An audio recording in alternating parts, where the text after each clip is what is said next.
হযরতে হাজরা প্রশ্ন করলেন, ইব্রাহিম, পানি নাই, খাবার নাই, মানুষ নাই, ঘর নাই, বাড়ি নাই, মরুভূমির ভিতরে আমাকে আমার বাচ্চারা ফেলে রেখে যাচ্ছ কেন?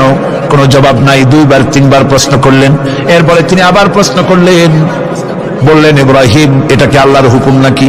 হযরত ইব্রাহিম আলাইহিস সালাম নিজের কলিজার টুকরা সন্তান আর বিবিকে রেখে যেতেছেন ভারাক্রান্ত মন নিয়ে। তিনি আকাশের দিকে আঙ্গুল উঁচু করে দেখালেন।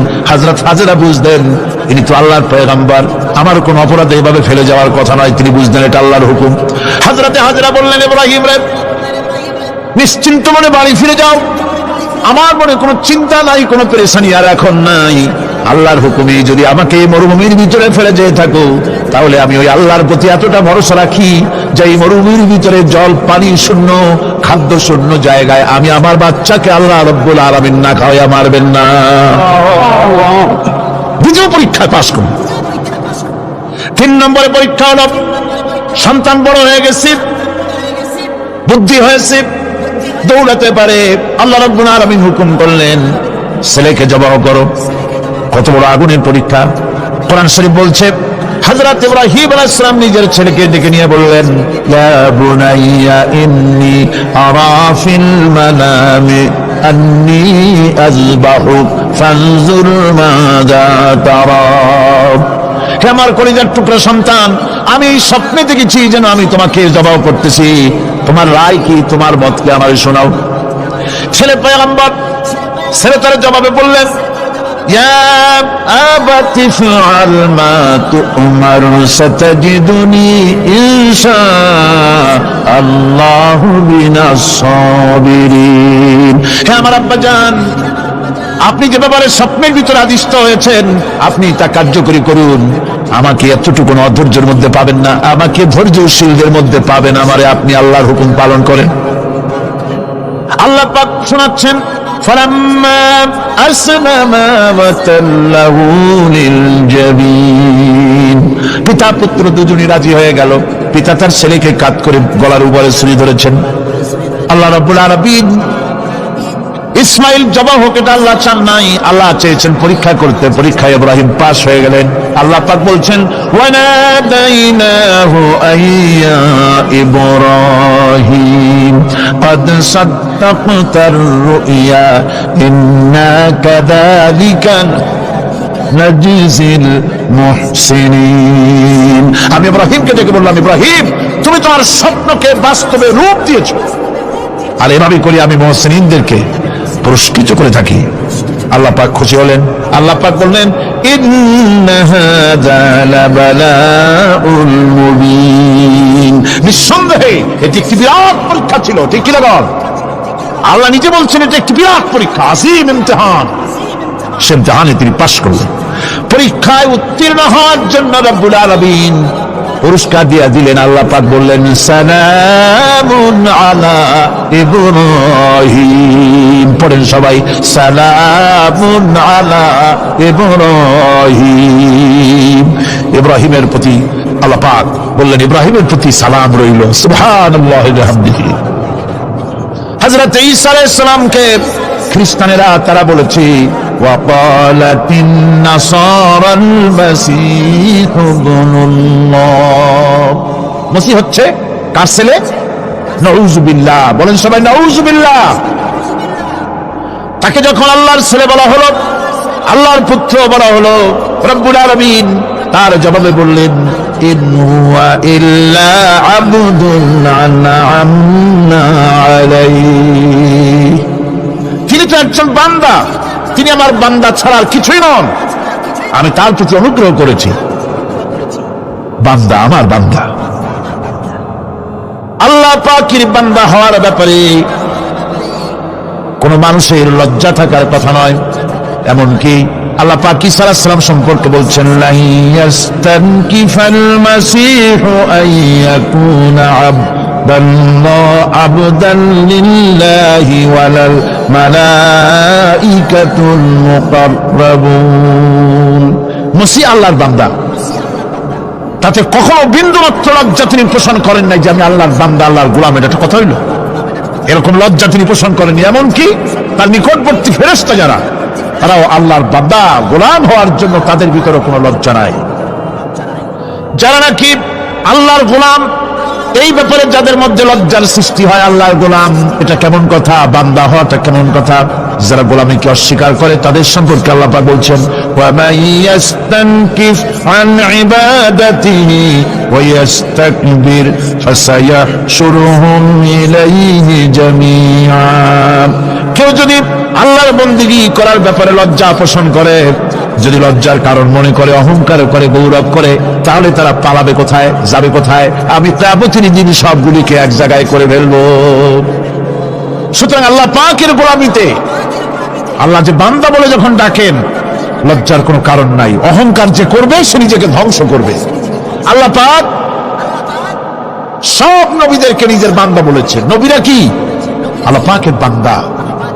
হযরত ইউসুফ আলাইহিস সালাম সম্পর্কে আল্লাহ পাক বলছেন কাযালিকা লিনাসরিফা আনহু আস-সুআ ওয়াল ফাহশা ইন্নাহু মিন ইবাদিনাল মুখলাসিন। এরূপই ঘটল যাতে আমি ইউসুফ আলাইহিস সালামকে আমার বান্দা, তাকে আমি নির্লজ্জতা ইত্যাদি থেকে আমি রক্ষা করেছি। নিশ্চয়ই হযরত ইউসুফ ছিল আল্লাহ পাকের বান্দা, আল্লাহ পাকের আবদ। রাসূল করিম সাল্লাল্লাহু আলাইহি ওয়াসাল্লাম তিনি হচ্ছেন সর্বশ্রেষ্ঠ আল্লাহর পয়গম্বর। তার থেকে শ্রেষ্ঠ নবী আর কি কেউ আছে? জোরে বলেন আছে? তার থেকে মাহবুব, তার থেকে শ্রেষ্ঠ আল্লাহর কাছে আর কেউ নেই। সেই নবীকে আল্লাহ রাব্বুল আলামিন কোরআনে কারীমের ভিতরে তাকে আবদ বলেছেন। কি বলেছেন? অনেকগুলি আয়াত আছে যে আয়াতের ভিতরে আল্লাহ পাক তার নাম নেন নাই, নবী বলেন নাই, রাসূল বলেন নাই, শুধু বলেছেন আবদ। যেমন ফাআওহা ইলা আবদিহি মা আওহা, অতঃপর তার বান্দার নিকট যা ওহী করার ছিল তা তিনি করলেন। সেই বান্দাকে মুহাম্মদ সাল্লাল্লাহু আলাইহি ওয়াসাল্লাম। অন্য আয়াতে আল্লাহ পাক বলছেন وأنه لما قام عبد الله يدعوه كادوا يكونون عليه لبدا। আর এই আল্লাহর বান্দা যখন নামাজ পড়তে দাঁড়িয়ে গেল, আল্লাহকে ডাকার জন্য যখন দাঁড়ালো, তখন লোকেরা তার উপরে ঝাঁপিয়ে পড়ল, ঝাঁপিয়ে পড়ার জন্য প্রস্তুতি গ্রহণ করলো। এখানে আব বলা হয়েছে কাকে? মুহাম্মদ সাল্লাল্লাহু আলাইহি ওয়াসাল্লামকে। এভাবে করে অন্য এক আয়াতে আল্লাহ পাক তার হাবিবকে আব বলছেন, বান্দা বলতেছেন ইন কুনতুম ফি রাইবিন মিম্মা নাযালনা আলা আবদিনা। আমার বান্দার উপরে যে কিতাব নাজিল করেছি তাতে যদি তোমাদের কোনো সন্দেহ হয়, এই যে আমার বান্দার উপরে, ওই বান্দাকে বলেন সবাই মুহাম্মদ রাসূলুল্লাহ সাল্লাল্লাহু আলাইহি ওয়াসাল্লাম। অন্য আয়াতে বলা হচ্ছে تبارك الذي نزل الفرقان على عبده ليكون للعالمين نذيرا। অতীব বরকতপূর্ণ সেই মহান সত্তা যিনি তার বান্দার উপরে ফুরকান নাযিল করেছেন। কে সেই বান্দা? মুহাম্মদ সাল্লাল্লাহু আলাইহি ওয়াসাল্লাম। মেরাজের ঘটনা বলতে গিয়ে আল্লাহ রাব্বুল আলামিন বলতেছেন সুবহানাল্লাযী আসরা বিআবদিহি লাইলাম মিনাল মাসজিদিল হারাম ইলাল মাসজিদিল আকসা। পবিত্র সেই মহান সত্তা যিনি তার বান্দাকে ইসরা করিয়েছেন। কে সেই বান্দা? মুহাম্মদ রাসূলুল্লাহ সাল্লাল্লাহু আলাইহি ওয়াসাল্লাম। সুতরাং আবদিয়াত, ইবাদত, গোলামি, এটা হচ্ছে মানুষের জীবনের সবচেয়ে বড় মর্যাদাকর খেতাব আল্লাহর পক্ষ থেকে আল্লাহর বান্দা হওয়া। গোলামি পরিপূর্ণরূপে হবে কেবলমাত্র আল্লাহ পাকের। এই গোলামির জন্যই আল্লাহ পাক আমাদেরকে সৃষ্টি করেছেন, অন্য কোনো কাজে আমাদেরকে সৃষ্টি করেন নাই। সেই জন্য আমাদেরকে গোলামি করতে হবে, আনুগত্য করতে হবে কেবলমাত্র কার বলুন তো? এই গোলামি যদি সঠিকভাবে করি, যদি বান্দারা যারা আল্লাহ পাকের বান্দা বলে, গোলাম বলে নিজেদেরকে দাবি করে, যদি সঠিকভাবে ইবাদতটা করা যায়, তাহলে আল্লাহ তাদের জন্য কি ওয়াদা করেছেন শুনুন। দুনিয়ায় তাদেরকে আল্লাহ পুরস্কার দেবেন, আখিরাতেও দেবেন। এটা বন্ধ করে, দুনিয়া এবং আখিরাতে আল্লাহ পুরস্কার দেবেন। সে পুরস্কারটা কি? দুনিয়ার পুরস্কারটা আগে শোনো। আল্লাহ পাক বলেন যারা আমার ইবাদত করবে তাদের ব্যাপারে আমার ওয়াদা শোনো। ওয়াদাল্লাহু আল্লাযীনা আমানু ওয়া আমিলুস সালিহাতি লায়াস্তাখলিফান্নাহুম ফিল আরদি কামা ইস্তাখলাফাল্লাযীনা মিন ক্বাবলিহিম। তোমাদের মধ্যে যারা ঈমান এনেছে এবং সৎ কাজ করেছে, আল্লাহ রাব্বুল আলামিন তাদের ব্যাপারে আল্লাহর ওয়াদা হচ্ছে, আল্লাহর প্রতিজ্ঞা হচ্ছে, আল্লাহ ওয়াদা করতেছেন তাদেরকে জমিনের উপরে প্রতিষ্ঠিত করবেন, যেমন করে তোমাদের পূর্বপুরুষদেরকে প্রতিষ্ঠিত করা হয়েছিল ওইভাবে তোমাদেরকে প্রতিষ্ঠিত করা হবে। সুবহানাল্লাহ। প্রতিষ্ঠিত করা হবে মানে রাষ্ট্র ক্ষমতা দেওয়া হবে। কি দেওয়া হবে? যদি গোলাম হও, যদি কি হও? গোলাম। আল্লাহ পাক বলছেন শুধু তাই নয়, আমি আমার দিনকে যারা প্রতিষ্ঠা করবে, আমার গোলামেরা যদি, আমার বান্দারা সঠিকভাবে যদি আমার গোলামি করে, ঈমান আনে, আমলে সালেহ করে, নেক কাজ করে, আমি তাদেরকে রাষ্ট্র প্রতিষ্ঠার সুযোগ করে দেব। আর তাদের জন্য ভীতির পরিবর্তে, সন্ত্রাসের পরিবর্তে শান্তি কায়েম করে দেব। সুবহানাল্লাহ। وَلَيُمَكِّنَنَّ لَهُمْ دِينَهُمُ الَّذِي ارْتَضَىٰ لَهُمْ وَلَيُبَدِّلَنَّهُم مِّنْ خَوْفِهِمْ أَمْنًا। তাদের দিনকে তারা নিজেদের জন্য যা পছন্দ করেছে অবশ্যই তিনি তা কায়েম করে দিবেন, এবং সন্ত্রাস আর ভীতির পরিবর্তে আল্লাহ নিরাপত্তা দান করবেন। যেরকম সুবহানাল্লাহ। সন্ত্রাস বন্ধ হবে, চুরি, ডাকাতি, জেনা, ব্যভিচার সব বন্ধ হয়ে যাবে। তোমরা ক্ষমতায় থাকবে, তোমরা ডমিনেটেড হবে না, তোমরা ডমিনেট করবে, গোটা পৃথিবীকে শাসন করবে, শাসিত তোমরা হবে না। আর ভীতির পরিবর্তে নিরাপত্তা তোমরা লাভ করবে। কি করলে? ইয়াবুদুনানি লা ইউশরিকুনা বি শাইআ। সুতরাং তারা যেন আমার ইবাদত করে এবং আমার সঙ্গে যেন কাউকে শরীক না করে। আল্লাহ বলছেন তোমরা যদি আমার সাথে শরীক না করো, ইবাদতের মধ্যে কাউকে যদি শরীক স্থাপন না করো, আর যদি তোমরা আমার ইবাদতটা সলিডভাবে আমার জন্যই করো, তাহলে রাষ্ট্র ক্ষমতা তোমাদের হাতে আসবে, সন্ত্রাস নির্মূল হবে, শান্তি প্রতিষ্ঠিত হবে। এই হচ্ছে দুনিয়ার পুরস্কার। এটা কিসের পুরস্কার? আর আখিরাতের পুরস্কারের কথা বলা হচ্ছে, ومن يطع الله ورسوله ويخشى الله ويتقه فأولئك هم الفائزون। যে ব্যক্তি আল্লাহ এবং রাসূলের আনুগত্য করেছে, আল্লাহকে ভয় করে চলেছে, তার গজব থেকে বেঁচে রয়েছে, সেই হচ্ছে সফল কাম। সফল কাম মানে কি? কিয়ামতের দিন আল্লাহ পাক তাদেরকে জান্নাত দান করবেন। আল্লাহ পাক তাদেরকে কিয়ামতে কি দিবেন? জান্নাত দিবেন, চিরস্থায়ী শান্তির জায়গা, সেই জান্নাত লাভ করা যাবে। আজ ইবাদতের এই যে গুরুত্বপূর্ণ ইবাদত, এই ইবাদতের ভুল অর্থ সমাজের ভিতরে ছড়িয়ে আছে। সাধারণ মানুষের ভুল করেছে, অসাধারণ মানুষেরাও ইবাদতের ভুল অর্থ করে ভুলের মধ্যে নিমজ্জিত আছে বিরাট সংখ্যক লোকেরা। সাধারণ মুসলমানেরা তারা যে ভুলটা করলো ইবাদতের অর্থ করতে গিয়ে, সেটা হলো এই, সাধারণ লোকেরা মনে করলো কয়েকটা অনুষ্ঠানের নাম হচ্ছে ইবাদত, নামাজ, রোজা, হজ, যাকাত, সাদকা, ফিতরা, এর নাম হলো ইবাদত।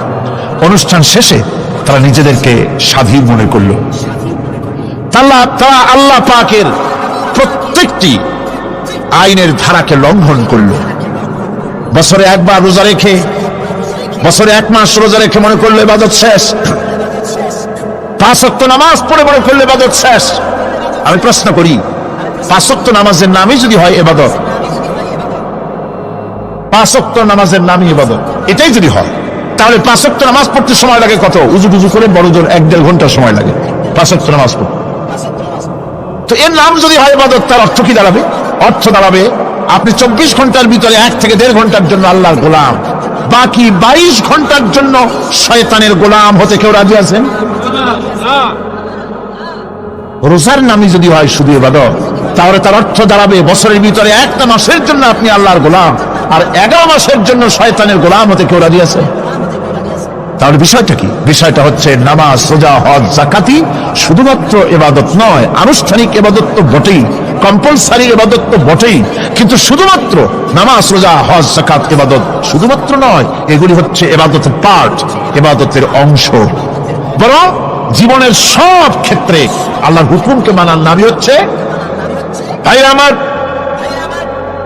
একদিকে নামাজ রোজা করছে, অন্যদিকে আল্লাহর আইনের প্রতিটি ধারাকে লঙ্ঘন করে চলছে, মিথ্যা ওয়াদা করে, মিথ্যা কথা বলে, সুদ খায়, ঘুষ খায়, জিনা করে, এরপরে অন্যের হক নষ্ট করে, প্রতিবেশীর হক নষ্ট করে, হারাম মাল খায়, হকদারের হক নষ্ট করে, প্রতিবেশীর হক নষ্ট করে, জিন্দা মুর্দা মানুষকে নিজের জন্য শক্তিধর বলে মনে করেন। এক টুকরা রুটির জন্য অথবা এক ফোঁটা এক ঘটি পানির জন্য কাফেরের কাছে হাত পেতে দাঁড়ায় থাকে।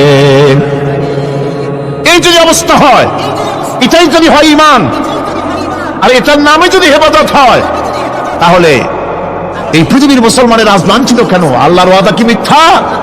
নাউযুবিল্লাহি মিন যালিক। আমাদের ইবাদত যদি ঠিক হয়, যদি সত্যিকারের ইবাদত যদি আমরা করে থাকি, তাহলে ক্ষমতায় ঈমানদারেরা নাই কেন? বিশ্বজুড়ে মুসলমানেরা লাঞ্ছিত কেন? তাহলে বুঝতে হবে ইবাদতের মধ্যে বিরাট গরমিল করে ফেলেছি, ঠিক কিনা? লক্ষ্য করুন, সেই লোকটা হজ করতেছে, উমরা করতেছে, নামাজ পড়তেছে, মসজিদ মাদ্রাসায় চাঁদা দিতেছে, ওই লোকটি আবার ব্যাংকের থেকে সুদের টাকা নিয়ে ব্যবসা চালাইতেছে। ব্যবসা ঠিক রাখার জন্য, ইনকাম ট্যাক্স ফাঁকি দেওয়ার জন্য ব্যবসায়ীরা 2 ধরনের 3 ধরনের খাতা মেনটেন করছে। কথা ঠিক কিনা? মিথ্যা কথা বলছে, ঘুষ দিতেছে, বেশি করে বিদ্যুতের বিল যাতে না আসে সেজন্য যারা বিদ্যুৎ লাইনে আছে তাদেরকে পয়সা দিয়ে ম্যানেজ করতেছে, ঠিক কিনা? আমি পার্লামেন্টে বলেছি বিদ্যুৎ বাইরের থেকে আনতে হবে না, ঘুরে ঘুরে আবার বিদ্যুতের কথা আসে। বিদ্যুৎ আনা লাগবে না, কারণ আমার দেশে চাহিদা হচ্ছে 2500 মেগাওয়াট, সেখানে 1800 মেগাওয়াট আমাদের আছে। আরেকদিকে 4টা বিদ্যুৎ প্রকল্প বন্ধ হয়ে আছে। ওই 4টি বন্ধ হওয়া প্রকল্প যদি চালু করা যায়, তাহলে 2900 মেগাওয়াট বিদ্যুৎ উৎপাদিত হতে পারে বলে বিশেষজ্ঞরা বলেছেন। তাহলে আমাদের উদ্বৃত্ত 400 মেগাওয়াট থেকে যাবে। এই থেকে বাইরের থেকে আমার কোনো দরকার নাই। বিদ্যুতের অপচয় বন্ধ করুন, বিদ্যুতের চুরি বন্ধ করেন। মিল কলকারখানা যাদের আছে, লক্ষ লক্ষ টাকা বিদ্যুৎ বিল হয়, কিন্তু লাইনম্যানদের সঙ্গে ম্যানেজ করে গভর্নমেন্টকে ফাঁকি দেওয়া হচ্ছে, ঠিক কিনা? তোমার নামাজের দাম কি? তোমার হজের 7 পয়সা দাম নাই। তুমি রাষ্ট্রকে ফাঁকি দিয়েছ, তুমি জনগণকে ফাঁকি দিয়েছ, তুমি দেশের শত্রু। টেলিফোনের বিল হাজার হাজার টাকা, লাখ টাকার বেশি বিল হয়, লাইনম্যানের সঙ্গে ম্যানেজ করে 500, 700, 2000 টাকা দিয়ে সারিয়ে দেয়, ঠিক কিনা? এরা জাতির শত্রু, দেশের শত্রু। এদেরকে ফায়ারিং স্কোয়াডে নিয়ে ক্লাস ফায়ার করে উড়ায় দেওয়া উচিত। এরা দেশের দুশ্মন। আজ সিস্টেম লসের নাম দিয়া বিদ্যুৎ চুরির আরেক ব্যবস্থা করা হয়েছে। সিস্টেম লস করে ওনারা নিজেরা, আর এর ভোগান্তি জনগণকে করতে হয়। কষায়ের মতো ছুরি দিয়া জবাও করে জনগণের কাছ থেকে সিস্টেম লসের চার্জ আদায় করা হয়। আমি পার্লামেন্টে বলেছি, মাননীয় স্পিকার, সিস্টেম লস এই নামটা উঠাও দেন, এই কথা বন্ধ করে দিন। বিদ্যুৎ ধার করা লাগবে না, আল্লাহ আমাদের দেশে যথেষ্ট দিছে, কোনো জিনিসের অভাব নাই। এখানে গ্যাস আছে, তেল আছে, বিদ্যুৎ আছে, পাট আছে, চা আছে, নাই কি? অন্তত 8.5 কোটি টাকার কাগজ গুদামের মধ্যে বন্দী হয়ে আছে। ভারতকে খুঁজে করার জন্য সে দেশ থেকে কাগজ এনে খবরের কাগজ ছাপানো হচ্ছে, আর 8.5 কোটি টাকার কাগজ নষ্ট হয়ে যাচ্ছে, আমার দেশের কাগজ। সুতরাং বলতেছিলাম একথাই বলতেছিলাম যে ঈমান, আল্লাহর গোলাম হতে হলে ভুল করে বসেছি ইবাদতের অর্থ করতে। শুধু নামাজ, রোজা, হজ, যাকাত, মাজারে কিছু চাঁদা দেওয়া, আগরবাতি, মোমবাতি, চাদর একটা দিয়া, পীর সাহেবের 10,000 টাকা চাঁদা দিয়া, মুছে তেল মাইখে আর দাঁত বাইর করে হাসে। বেহেশতে তো গেছি, আর দেরি করতে। বেহেশতে তুমি যাবা, এত সহজ? দেশকে ফাঁকি দিছো, দেশকে ফাঁকি দিয়েছো, জনগণকে ফাঁকি দিয়েছো, নিজের মেয়েকে ফাঁকি দিয়েছে। বিবাহের সময় টাকা পয়সা দিয়া বিবাহ টিবাহ করাই দিল। ব্যবসা, ধানি সম্পত্তি, বাড়ির সম্পত্তি সব ছেলেদেরকে দিয়ে দিল, মেয়েটারে ফাঁকি দিয়ে দিল। তাই না? এরকম ফুপুকে ফাঁকি দিল, বোনকে ফাঁকি দিল। এরপরে মোনাজাত করে সবে বরাতে, আল্লাহ আমারে বেহেশত দিও। ফেরেশতারা কয়, মর তুই আগে, বেহেশত তোরে কেমনে দেয় ভালো করে দেখাই দেব। বেটা তুই যাবি বেহেশতে? এত সোজা? ওটা মামু বাড়ির বারান্দা নাকি? এত সহজ নয়। সুতরাং সাধারণ মানুষ মারাত্মক ভুল করেছে এখানে। নামাজ, রোজা, হজ, যাকাত ইবাদত, আর কিছু কি ইবাদত মনে করে নাই? আপনার চাকরি আপনার ইবাদত, চাকরিতে ফাঁকি দেওয়া যাবে না। আপনি সুস্থ মানুষ, মেডিকেল লিভ নিয়ে ওয়াজ মাহফিল অথবা কোনো ইজতিমায় যাওয়া যাবে না, কোনো চেল্লা দিতে যাওয়া যাবে না। মেডিকেল লিভ নিয়ে আপনি সুস্থ মানুষ, কেন আপনি মেডিকেল লিভ নিচ্ছেন? আপনি ফাঁকি দিতে পারবেন না। সরকারি চাকরি করেন, মিল কলকারখানায় চাকরি করেন, ফরজ নামাজ পড়েছেন ভালো কথা, সুন্নাত পড়েছেন ভালো কথা, নফল পড়বেন না। জোহরের নফল পড়া বাদ দিন। যদি আপনি চাকরিজীবী হন, চাকরি করেন, ওটাই ইবাদত। এর নাম ইসলাম, এর নাম ইসলাম।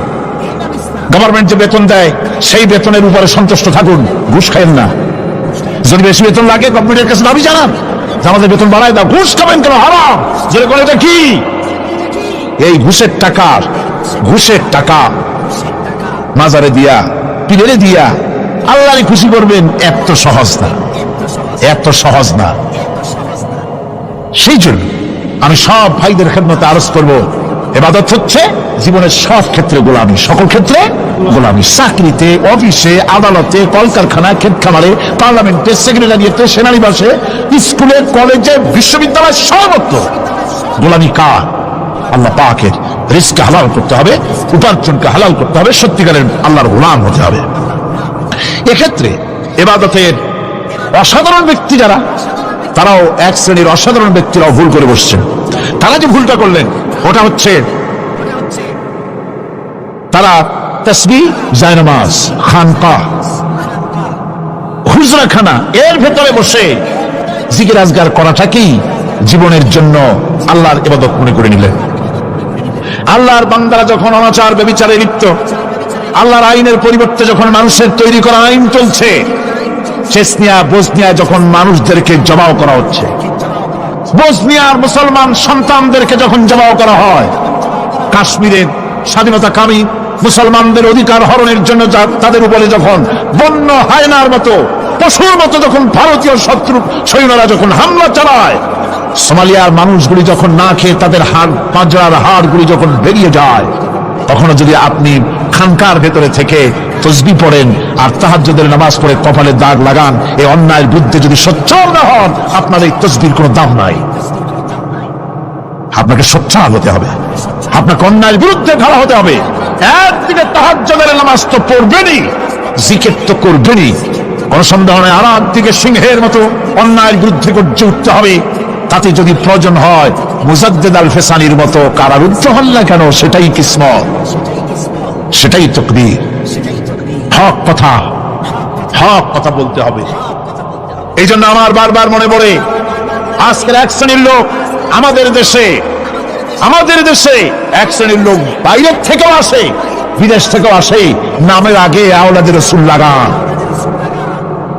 ফিদায়ে রাসূল, মুজাহিদে মিল্লাত, আওলাদে রাসূল। আজীব, তুমি আওলাদে রাসূল যদি হবে, তাহলে তুমি যে দেশের মানুষ, সেই দেশের মুসলমানদের যখন জবাই করা হয়, পার্লামেন্টে কথা বলে বেরিয়ে আসো না কেন? তোমার জেল হয় না কেন? কংগ্রেসের সেন্ট্রাল বডির সদস্য হয়ে আওলাদে রাসূল লাগাইয়া বাংলাদেশের রাজনীতিতে নাক গলাতে দেওয়া হবে না। এরা কংগ্রেসের পা চাটা গোলাম। এদেরকে চিনতে হবে, যারা আমার দেশে এসে মুসলমানদের মধ্যে বিভেদ সৃষ্টি করতে চায়। আমার মুসলমান ভাইয়েরা, সুতরাং আজকে আমাদেরকে বুঝতে হবে, নামের আগের 14 হাত লম্বা বিশেষণ দেখে ভুললে চলবে না। কথা মনে থাকবে, এরা কংগ্রেসের গোলাম। বাবরি মসজিদ যখন ভেঙে ফেলা হলো, তখন তো কোন আওলাদে রাসূলের নাম তো শুনি নেই।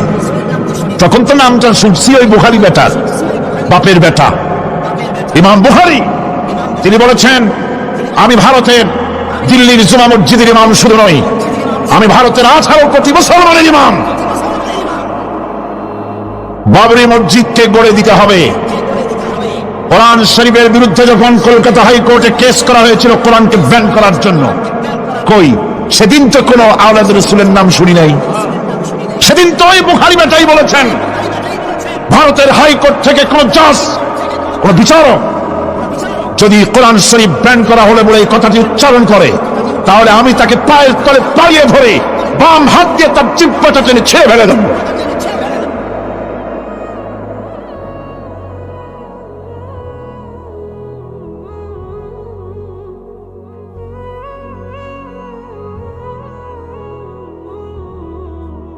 বন্ধুগণ,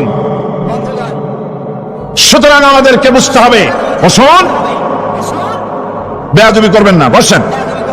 আমাদেরকে বুঝতে হবে খানকা শুধু জিকির আজগার করলেই চলবে না। হযরতে শাহজালাল রহমতুল্লাহ আলাইহি এক হাতে ছিল তরবারি, আর এক হাতে ছিল কোরআন। লড়াই করেছেন হযরতে শাহ মখদুম, হযরতে খান জাহান আলী, হযরতে খাজা মুঈনুদ্দিন চিশতি আজমেরি রহমতুল্লাহ আলাইহি, হযরতে মুজাদ্দিদ আল বিসানি রহমতুল্লাহ আলাইহি। মুরিদের বাড়ি জম্মের খাওয়া খাইয়া পেটটা কুমিরের মতো বড় করে নাই, জেল খেটেছে হক কথা বলতে গিয়ে। বাপের বেটা হও, নিজের দেশে কথা কও। বাংলাদেশে এসে তারপরে জনগণের টাকা লুটপাট করার কাউকে অধিকার দেওয়া হবে না। আমার বন্ধুগণ, আল্লাহর ওলি যারা, তারা এভাবে করে জনগণের খেদমত করেছেন, কথা বলেছেন। সুতরাং শুধু জিকির আজগার করলেই হবে না, হক কথা বলতে হবে স্পষ্ট করে। এটাই হলো ইবাদতের হক আদায় হবে যদি সত্যিকারের হক কথা বলা যায়। অসাধারণ ব্যক্তিরা ময়দানে কথা বলবেন, হক কথা বলবেন, অন্যায়ের বিরুদ্ধে সোচ্চার হবেন। আর সাধারণ জনগণ কথা ও কাজের মিল করবেন, নামাজ, রোজা, হজ, যাকাত করবেন যার কথা মতো, রাজনীতি, অর্থনীতি, সমাজনীতি করবে সেই আল্লাহর কথা মতো। তাহলেই সত্যিকারের মুসলমান হওয়া যাবে। কথা বুঝে আসছে কিনা ভাই? কথা বুঝে আসছে কিনা? একটু জোরে সরে জিকির করেন, লা ইলাহা ইল্লাল্লাহ, লা ইলাহা, লা ইলাহা ইল্লাল্লাহ। আরো জোরে,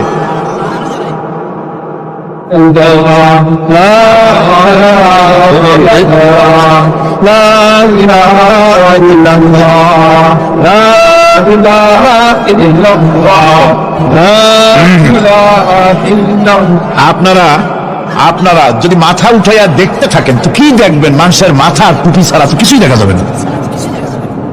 কাজেই ওঠা বসা না করে আজকে এক পবিত্র রাত আমরা আল্লাহর কাছে দোয়া করব। আলোচনার আমি এগিয়ে যাচ্ছি। ইবাদত আমাদেরকে বুঝতে হবে। ইবাদত যদি না বুঝি তাহলে মুসলমান বলে দাবি করারও কোনো মূল্য নাই। মানব জন্ম বৃথা। কারণ হচ্ছে আল্লাহ রাব্বুল আলামিন বলেছেন, মা খালাকতুল জিন্না ওয়াল ইনসা ইল্লা লিয়াবুদুন। মানুষ আর জিন জাতিকে আমি সৃষ্টি করেছি আমার গোলামির জন্য। কার গোলামি?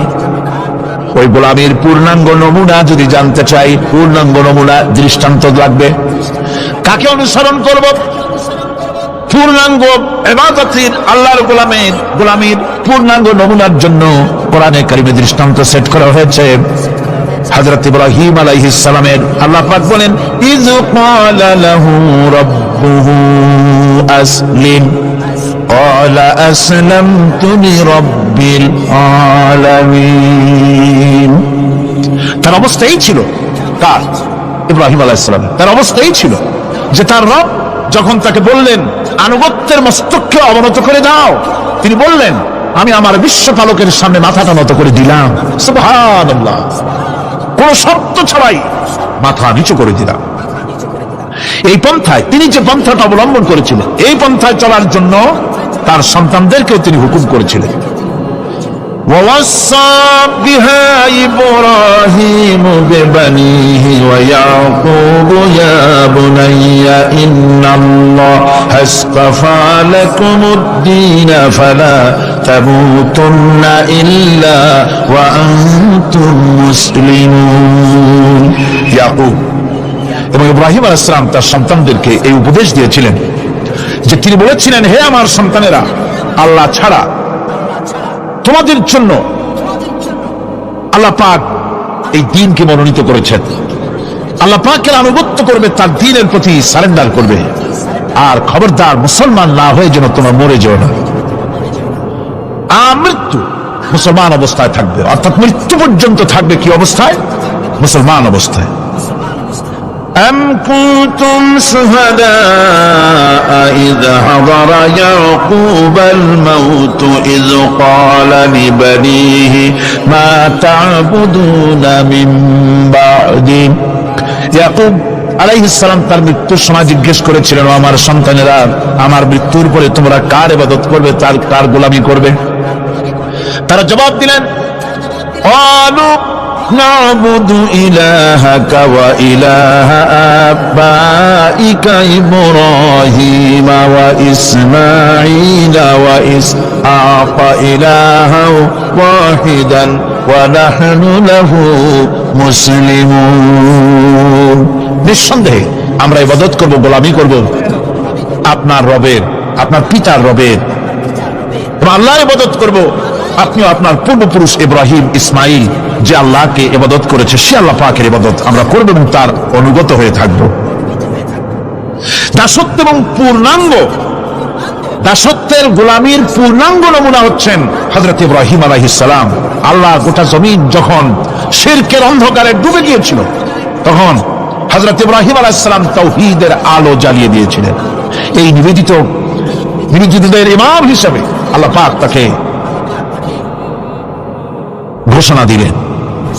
কোরআনে কারীম বলছে, وَإِذَا ابْتَلَى إِبْرَاهِيمَ رَبُّهُ بِكَلِمَاتٍ فَأَتَمَّهُنَّ قَالَ إِنِّي جَاعِلُكَ لِلنَّاسِ إِمَامًا। ইব্রাহিমকে তার রব কয়েকটি বাক্য দিয়ে পরীক্ষা করলেন এবং তিনি সেই পরীক্ষাগুলোতে পাশ করলেন। তখন আল্লাহ রাব্বুল আলামিন তাকে বললেন যে আমি তোমাকে গোটা বিশ্ব মানবতার জন্য, গোটা বিশ্বের সমস্ত মানুষের জন্য আমি তোমাকে নেতা বানাবো। সুবহানাল্লাহি ওয়া বিহামদিহি। প্রথম পরীক্ষা হলো, গতকাল বলেছি, সে আগুনের পরীক্ষা। সেখানে আল্লাহ পাক তাকে পাশ করালেন, তিনি পাশ করলেন। দ্বিতীয় পরীক্ষা ছিল বিবি এবং নবজাতক সন্তানকে নিয়ে আল্লাহ হুকুম করলেন, এই বিবি আর বাচ্চারে নিয়ে মরুভূমিতে রেখে আসো। মরুভূমিতে যেখানে ঘর নাই, বাড়ি নাই, সেই জায়গায় বিবি এবং বাচ্চাকে রেখে যাওয়ার সময় তিনি বললেন, রব্বানা ইন্নী আসকানতু মিন যুররিয়্যাতি বিওয়াদিন গায়রি যী যারইন ইনদা বাইতিকাল মুহাররাম। হে আল্লাহ রাব্বুল আলামিন, আমি পানি এবং তরুলতাবিহীন এক মরুভূমির ভিতরে আমার বংশের একটি অংশকে এখানে রেখে গেলাম। তোমার ঘরের কাছে পুনর্বাসিত, আমি তাদের কাছে, এই ঘরের কাছে, সম্মানিত ঘরের কাছে রেখে গেলাম। পরীক্ষায় তিনি পাশ করলেন। হযরতে হাজেরা প্রশ্ন করলেন, ইব্রাহিম, পানি নাই, খাবার নাই, মানুষ নাই, ঘর নাই, বাড়ি নাই, মরুভূমির ভিতরে আমাকে আমার বাচ্চারা ফেলে রেখে যাচ্ছ কেন? কোনো জবাব নাই। দুইবার তিনবার প্রশ্ন করলেন। এরপরে তিনি আবার প্রশ্ন করলেন, বললেন, ইব্রাহিম, এটা কি আল্লাহর হুকুম নাকি?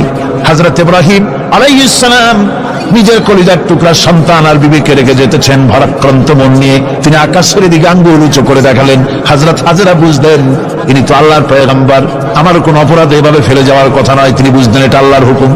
হযরত হাজেরা বললেন, ইব্রাহিম রে, নিশ্চিন্ত মনে বাড়ি ফিরে যাও, আমার মনে কোনো চিন্তা নাই, কোনো পেরেশানি আর এখন নাই।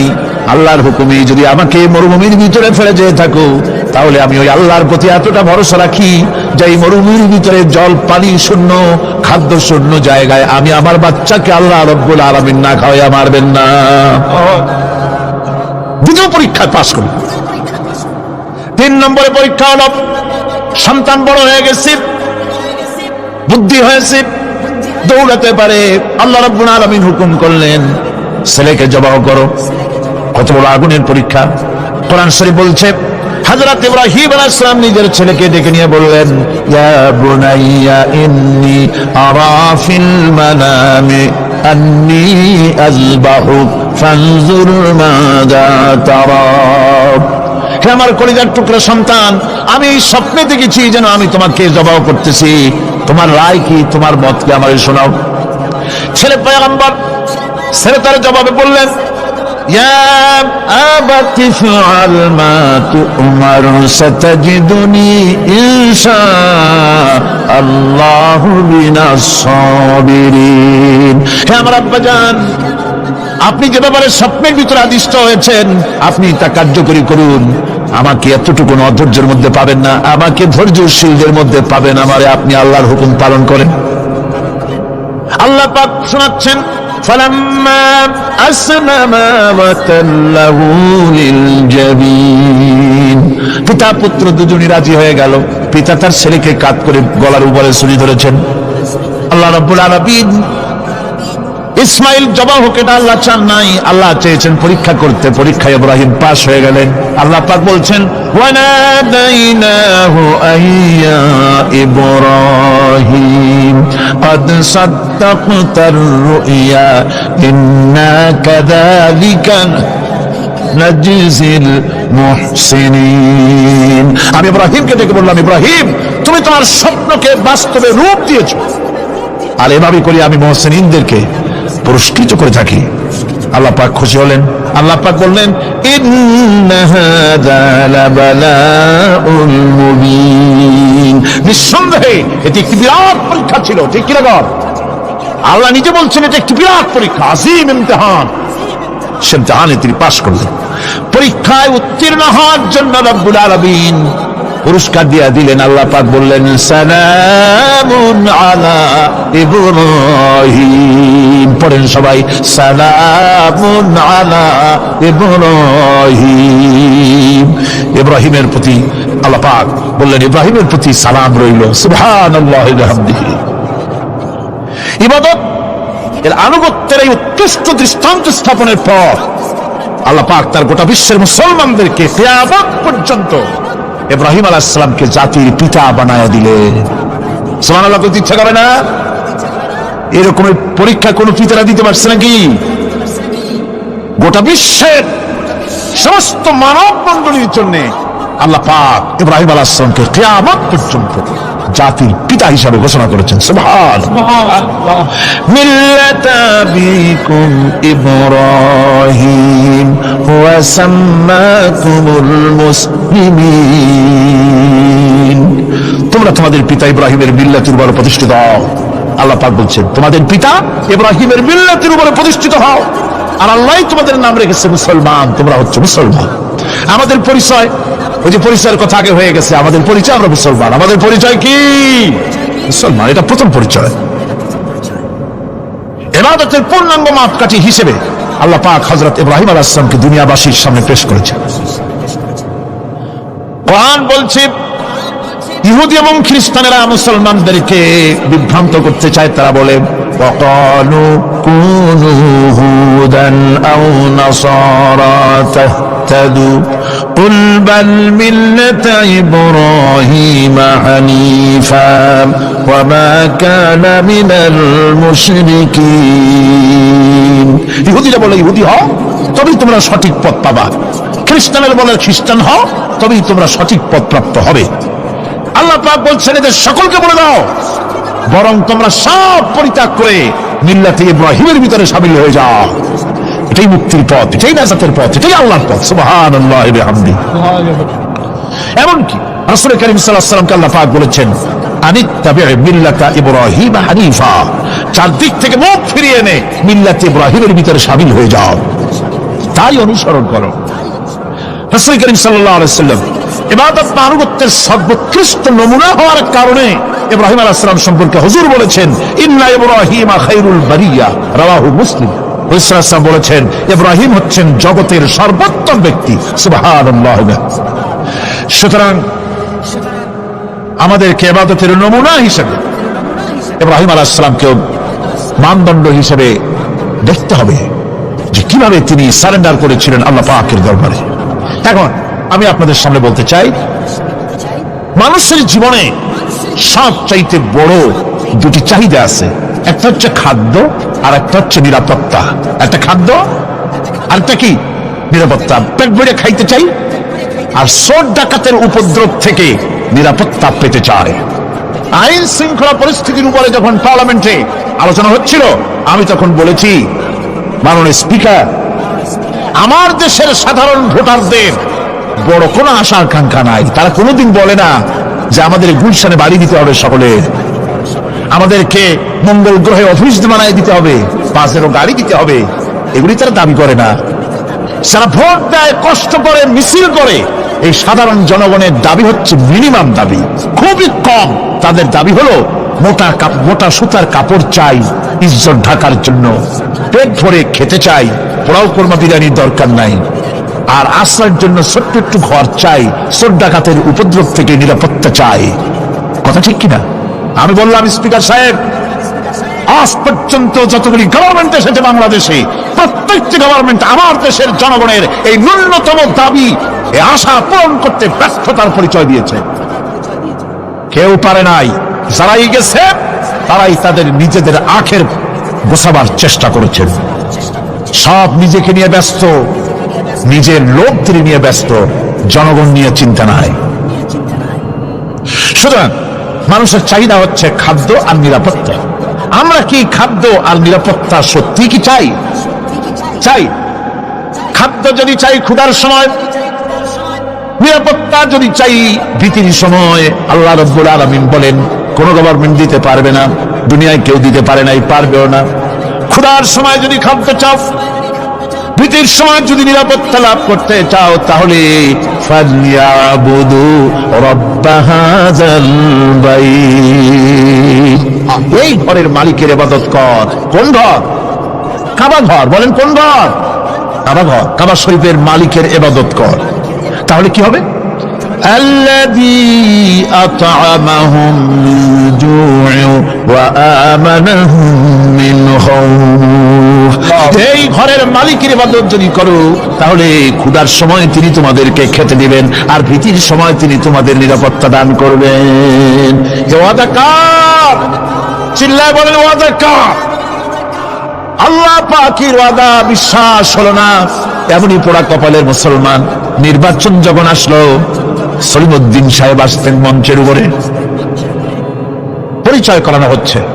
এত আপনারা যার বক্তৃতা শোনার জন্য বিপ্রহরের রৌদ্রে কষ্ট করতেছিলেন, এখন সেই সংগ্রামী জননায়ক, বিপ্লবী সন্তান, তিনি এখন আপনাদের সামনে বক্তব্য রাখবেন। উনি দাঁড়ায় বললেন, ভাইয়ের আমার, বোনের আমার, আমি এবার বোতল মার্কা বাক্স নিয়ে দাঁড়াইছি, আমারে সকলে মিলে ভোট দেন। এবার যদি ক্ষমতায় যেতে পারি, না খাইয়া কেউ মরবেন না, কিন্তু কি খাইয়া মরবে তাও কয় না। মানুষেরা এই কথাগুলি বিশ্বাস করলার সমানে ভোট দিল। হায় রে কপাল! আল্লাহ বললেন আমার ইবাদত কর, আমার গোলামি কর জীবনের সব জায়গায়, তাহলে ক্ষুধার সময় খাইতে পারবি আর ভীতির সময় নিরাপত্তা পাবি। আল্লাহর কথাটা বিশ্বাস হইল না। এই নামাজ পড়া মুসলমানের দাম আছে, কম দাম আছে? এ রোজা খাওয়ার দাম আছে? এ মুসলমান দাবি করেন দাম আছে? আল্লাহ রাব্বুল আলামিন তিনি পরিষ্কার করে বলছেন, এই ঘরের মালিকের ইবাদত করো, তিনি ক্ষুধার সময়ে খেতে দিবেন, আর তিনি তোমাদেরকে ভীতির সময় নিরাপত্তা দান করবেন।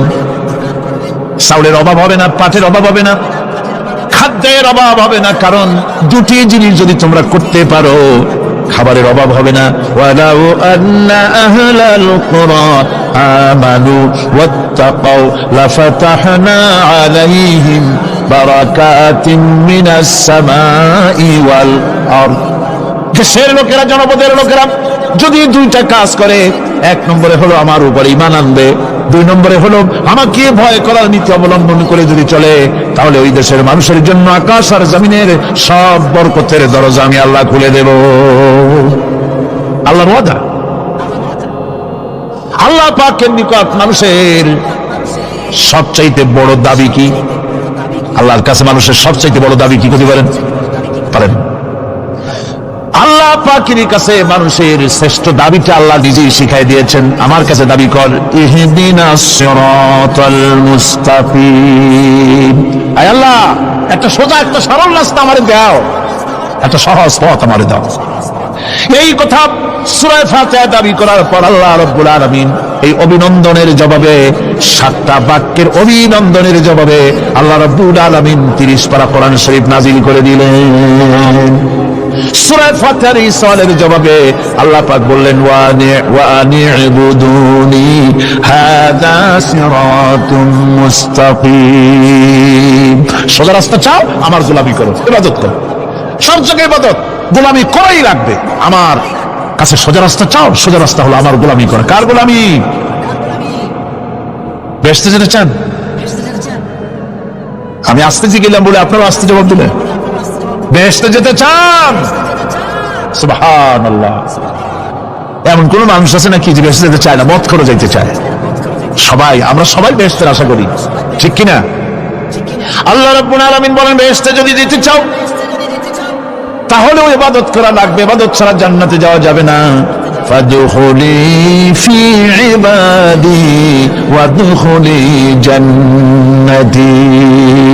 সর্বপ্রথম আমার বান্দার মধ্যে দাখিল হয়ে যা, আমার গোলামীর মধ্যে দাখিল হয়, আমার গোলাম হয়, এরপরে আমার জান্নাতে চলে যা। আগে গোলাম হবি, তারপরে কোথায় যাবি? জান্নাতে যাবে। আগে গোলাম হ, আগে গোলামীর খাতায় নাম লেখা, আগে সত্যিকারের আমার বান্দা হ, গোলাম, এরপরে জান্নাতে যাওয়া যাবে। জান্নাতে যাইয়া আল্লাহর সাথে কি দেখা করতে চাই? আল্লাহর সাথে দেখা করতে চাই। আল্লাহ রাব্বুল আলামিন বলেন, فمن كان يرجو لقاء ربه فليعمل عملا صالحا ولا يشرك بعبادة ربه أحدا। তোমাদের মধ্যে যদি কেউ আল্লাহর সঙ্গে, তার রবের সঙ্গে যদি কেউ দেখা করতে চায়, তাহলে সে যেন ভালো ভালো কাজ করে, নেক কাজ করে, আর তোমার রবের সাথে অর্থাৎ আল্লাহ রাব্বুল আলামিনের সাথে ইবাদতের মধ্যে যেন কাউকে শরীক না করেন। শিরক যদি না করো, খাঁটি গোলাম, খাঁটি বান্দায় যদি পরিণত হতে পারো, কিয়ামতের দিন আল্লাহ রাব্বুল আলামিনের সঙ্গে দিদার নসিব হয়ে যাবে। এই গোলামি করব কতদিন? কতদিন গোলামি করব? এই প্রশ্নের জবাবে আল্লাহ রাব্বুল আলামিন কোরআনে কারীমের মধ্যে জবাব দিয়ে দিয়েছেন, ওয়াবুদ রাব্বাকা হাত্তা ইয়াতিয়াকাল ইয়াকিন। মৃত্যু পর্যন্ত, যতক্ষণ না নাক দিয়ে শেষ প্রশ্বাসটি, নিঃশ্বাসটি বেরিয়ে যাচ্ছে, ততক্ষণ পর্যন্ত আনুগত্য, গোলামি শব্দ হবে কার? জোরে চিল্লায় কোন কার? এই গোলামি জীবনের সব ক্ষেত্রে করতে পারলে আমরা মুসলমান, আর করতে না পারলে মুসলমান নামে মুনাফিক। না পারলে কি? মুনাফিক। বন্ধুগণ, ইয়াকা না'বুদু পর্যন্ত বলে ওয়া ইয়াকা নাস্তাইনের কথাটা শোনাচ্ছি। সূরা ফাতিহার ভিতরে আমরা পড়ি, পড়েন আমার সাথে, ইয়াকা না'বুদু ওয়া ইয়াকা নাস্তাইন। হায় আল্লাহ, একমাত্র তোমার গোলামি করি আর একমাত্র তোমার কাছে সাহায্য চাই। তুমি ছাড়া কারো কাছে সাহায্য? এটা কি ঠিক? এটা কি আমাদের মনের কথা, ঈমানের কথা? আল্লাহ করুন, আল্লাহ করুন, বলি আমিন। হাদিস শরীফে বলা হয়েছে, ইজা সাআলতা ফাসআলিল্লাহ ওয়া ইজা ইসতাআনতা ফাসতাইন বিল্লাহ। কিছু চাইতে হলে আল্লাহর কাছে চাও, কিছু বলতে হলে, ভিক্ষা করতে হলে আল্লাহর কাছে ভিক্ষা করো। কার কাছে ভিক্ষা করবেন?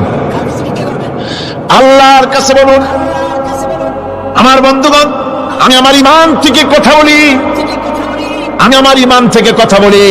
কোরআন এবং হাদিস পড়ে যতটুকু আল্লাহ বোঝার তৌফিক দিয়েছেন, সেই কথাগুলি পেশ করার জন্য চেষ্টা করি।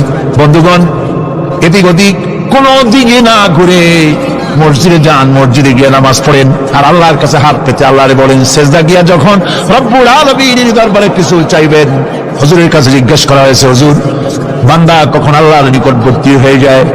আল্লাহর নবী বলেছেন, বান্দা যখন সেজদা দেয় তখন বান্দা একেবারে আল্লাহ পাকের কাছে চলে যায়। আল্লাহর কাছে চান, যা দরকার, ছেলে নাই, মেয়ে নাই, বউ নাই, অথবা চাকরি নাই, প্রমোশন চাই, ব্যবসায় উন্নতি চাই, যা দরকার কাকে বলবেন? মনটাকে পরিষ্কার করুন, আজকে মনটাকে সাফ করুন, সমস্ত দুর্বলতা থেকে মনকে উঠায় আনো, বিশ্বাস করুন, যা চাওয়া, যা বলা, সবটা আল্লাহর কাছে। কার কাছে? আমি তার গোলাম। আমি কার গোলাম? আল্লাহ ছাড়া কারো কাছে আমার অভিযোগ তুলবো না, সবটা বলবো আল্লাহর কাছে। বলে দেখেন, বলে দেখেন আল্লাহ পাক কিভাবে আপনাকে সাহায্য করেন। সুবহানাল্লাহ। ভাইরা আমার, আল্লাহ রাব্বুল আলামিন রাসূল করিম সাল্লাল্লাহু আলাইহি ওয়াসাল্লামকে বলেছেন, ফাইদা ফারাগতা ফানসাব ওয়া ইলা রাব্বিকা ফারগাব। যখন তুমি খালি হাত হয়ে যাবে, দাঁড়িয়ে যাবে এবং তোমার রবের কাছে মিনতি জানাবে, কিছু যখন থাকবে না, তোমার রবের কাছে দাঁড়ায় যাও আর তার কাছে মিনতি জানাও, তোমাকে আল্লাহ ভরপুর করে দিবেন। ভান্ডের কোনো অভাব নাই। আমাদের ভান্ড হচ্ছে যত দেব তত কমবে, আর আল্লাহর ভান্ড যত দেয় তত সমান সমান থাকে, মোটেই কমে না, মোটেই কমে না। সুতরাং দয়াল বাবা, বাবাজান, কেবলাজান বাবা কি যে কবে আর কি করবে দিশা করতে পারে না। গান বাজনা, তারপরে গোসল শরীফ, কি জানি হাবিজাবি শরীফ, কোন শেষ নাই, বেদাত দিয়ে ভরে গেছে। এগুলো বিশ্বাস করবেন না, বেদাত খারাফা। এর সাথে মুসলমানের কোনো সম্পর্ক নাই। গাছ বাজনার সাথে মুসলমানের কোনো সম্পর্ক। হাতে কতগুলো ঢোল নিয়ে তারপরে মাজারের কাছে গিয়ে ঢোল বাজায়, কবরের কাছে, মাথায় কতগুলো চুল, দাঁতে ময়লা, মোজগুলা ঠোঁট দুইটা ঢাইকিয়া দাড়ির কাছে এসে পড়ছে। হায় হায় রে, এই রকমের মোষ আমি মাঝে মধ্যে চিন্তা করি যে দই খায় কেমনে এরা, গাঁজা মদ খাইয়া এগুলো মাজার মধ্যে গিয়ে পড়ে থাকে। আর কি জানি আছে ওইটার ঘষে আর বলে মদিনা যাব কেমনে, মদিনা যাব কেমন। তুই মদিনা যাবি কেমনে? মদ খেয়ে গাঁজা খেয়ে তুই যাবি মদিনা? একটা কথা হইল তোর নাপাক কদম আল্লাহ পাকের আরদে মুকদ্দাসে উঠতে পারে না। বক্কার, জিনাকার, শারাবি, কাবাবি আল্লাহ পাকের নাফরমান। কতগুলো শালু কাপড় গায়ে দিয়া মাথায় কতগুলো চুল রাখিয়া তারপরে গ্রামের নামে শরীফ। আশ্চর্য কথা, এই গ্রামের নাম শরীফ, ওই গ্রামের নামের মাথায় গিয়া শরীফ। শরীফ তো মক্কা শরীফ, মদিনা শরীফ, কোরআন শরীফ, হাদিস শরীফ। আর শরীফের দরকার নাই। শরীফের জাত মারছে গ্রামে গ্রামে শরীফ লাগাইয়া। কর্ণফুলী শরীফ, চন্দ্রকোনা শরীফ। আশ্চর্য কথা, শরীফ শব্দের একটা ইজ্জত থাকা উচিত, ঠিক কিনা কন? আপনাদেরকে সতর্ক হতে হবে। আনুগত্য এবং গোলামি সকল ব্যাপারে আল্লাহ পাকের করতে হবে। চাইতে হবে কার কাছে? আল্লাহর কাছে। আমার এই কথা আপনাদের মনে আছে কিনা জানি না। সম্রাট শাহজাহানের সময় এক ফকির, এক ভিক্ষুক ভিক্ষা করে বেড়াতো। 70-80 বছর বয়স হয়ে গিয়েছে। এক লোক বলছে, সারা জীবন তো তোমার ছোটবেলা থেকে ভিক্ষা করতে দেখলাম। সে বলল, মানুষে দেয় তো 2 পয়সা, 1 পয়সা, ভিক্ষা ছাড়া করবোটা কি? লোকটি বলল, তোমার একটা পরামর্শ দেই, একদিন সম্রাটের কাছে গিয়ে যে দেখো, একবারে যা দেবে খাইয়া কুড়াইতে পারবে না। সম্রাট শাহজাহান কোথায় আছে এখন? দেখো গিয়ে মসজিদে আছে। লোকটি মসজিদের বাইরে গিয়ে দেখে সম্রাট একা হাত তুলে বসে আছে, চোখ থেকে পানি পড়তেছে দর দর করে, দাড়ি ভিজে জামায় পড়তেছে। বহুক্ষণ দাঁড়িয়ে আছে। এরপরে সম্রাট তার মুনাজাত শেষ করে বেরিয়ে আসছেন। ফকিরের সঙ্গে দেখা। ফকির বলল, আসসালামু আলাইকুম। তিনি বললেন, ওয়ালাইকুম আসসালাম ওয়া রাহমাতুল্লাহ। ফকির রওনা করেছে।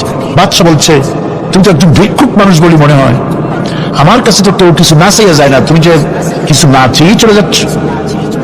ভিক্ষুক বলছে, জাহাপানা, সত্যি কিছু চাইতে এসেছিলাম আপনার কাছে, কিন্তু আপনার অবস্থা দেখে আমার জ্ঞানের চোখ খুলে গেছে। আমি দেখতে পেলাম আমি যে সম্রাটের কাছে ভিক্ষা চাইতে আসলাম, আমি তো শুধু তাকাই আছি, আমি তো কান্দি না, বরং আমি যার কাছে চাইতে এসেছি তিনি আমার চাইতে আরো নগণ্য ভিক্ষুকের মতো হয়ে কার কাছে যেন হাত পেতে চোখের পানি ফেলে কান্দে। মনে মনে ভাবলাম, সম্রাট কান্দে যে সম্রাটের কাছে, ওই আল্লাহ সারা জীবনে কারো কাছে কিছু চাইব না। আল্লাহর কাছে চাওয়ার অভ্যাস করুন, তিনি দিতে পারেন, সবকিছু তার আছে। এই বিশ্বাস মনের ভিতরে জমাতে হবে, তাহলেই সত্যিকারের মুসলমান আমরা হব। আল্লাহ পাক সত্যিকারের গোলাম আমাদেরকে বানাবেন। আমরা বলি আমিন। মুনাফিকদের আরেকটা চরিত্র হলো, তারা যদি আজান শুনতে পায়, আজান এবং নামাজ সম্পর্কে তারা কটূক্তি করে, আজান এবং নামাজ সম্পর্কে তারা কটূক্তি করতে থাকে। এটা হলো মুনাফিকদের আরেকটা চরিত্র। আল্লাহ রাব্বুল আলামিন বলেন, ওয়া ইযা নাদাইতুম ইলাস সালাতি ইত্তাখাযুহা হুজওয়ান ওয়া লাইবান। যখন আজান তারা শুনে, যখন নামাজের দিকে তখন তাদেরকে ডাকা হয়, তখন তারা ঠাট্টা করে, বিদ্রুপ। আরেকটি চরিত্র হলো, সমাজের ভিতরে অশ্লীলতা বাড়াবার জন্য তারা প্রচেষ্টা চালায়।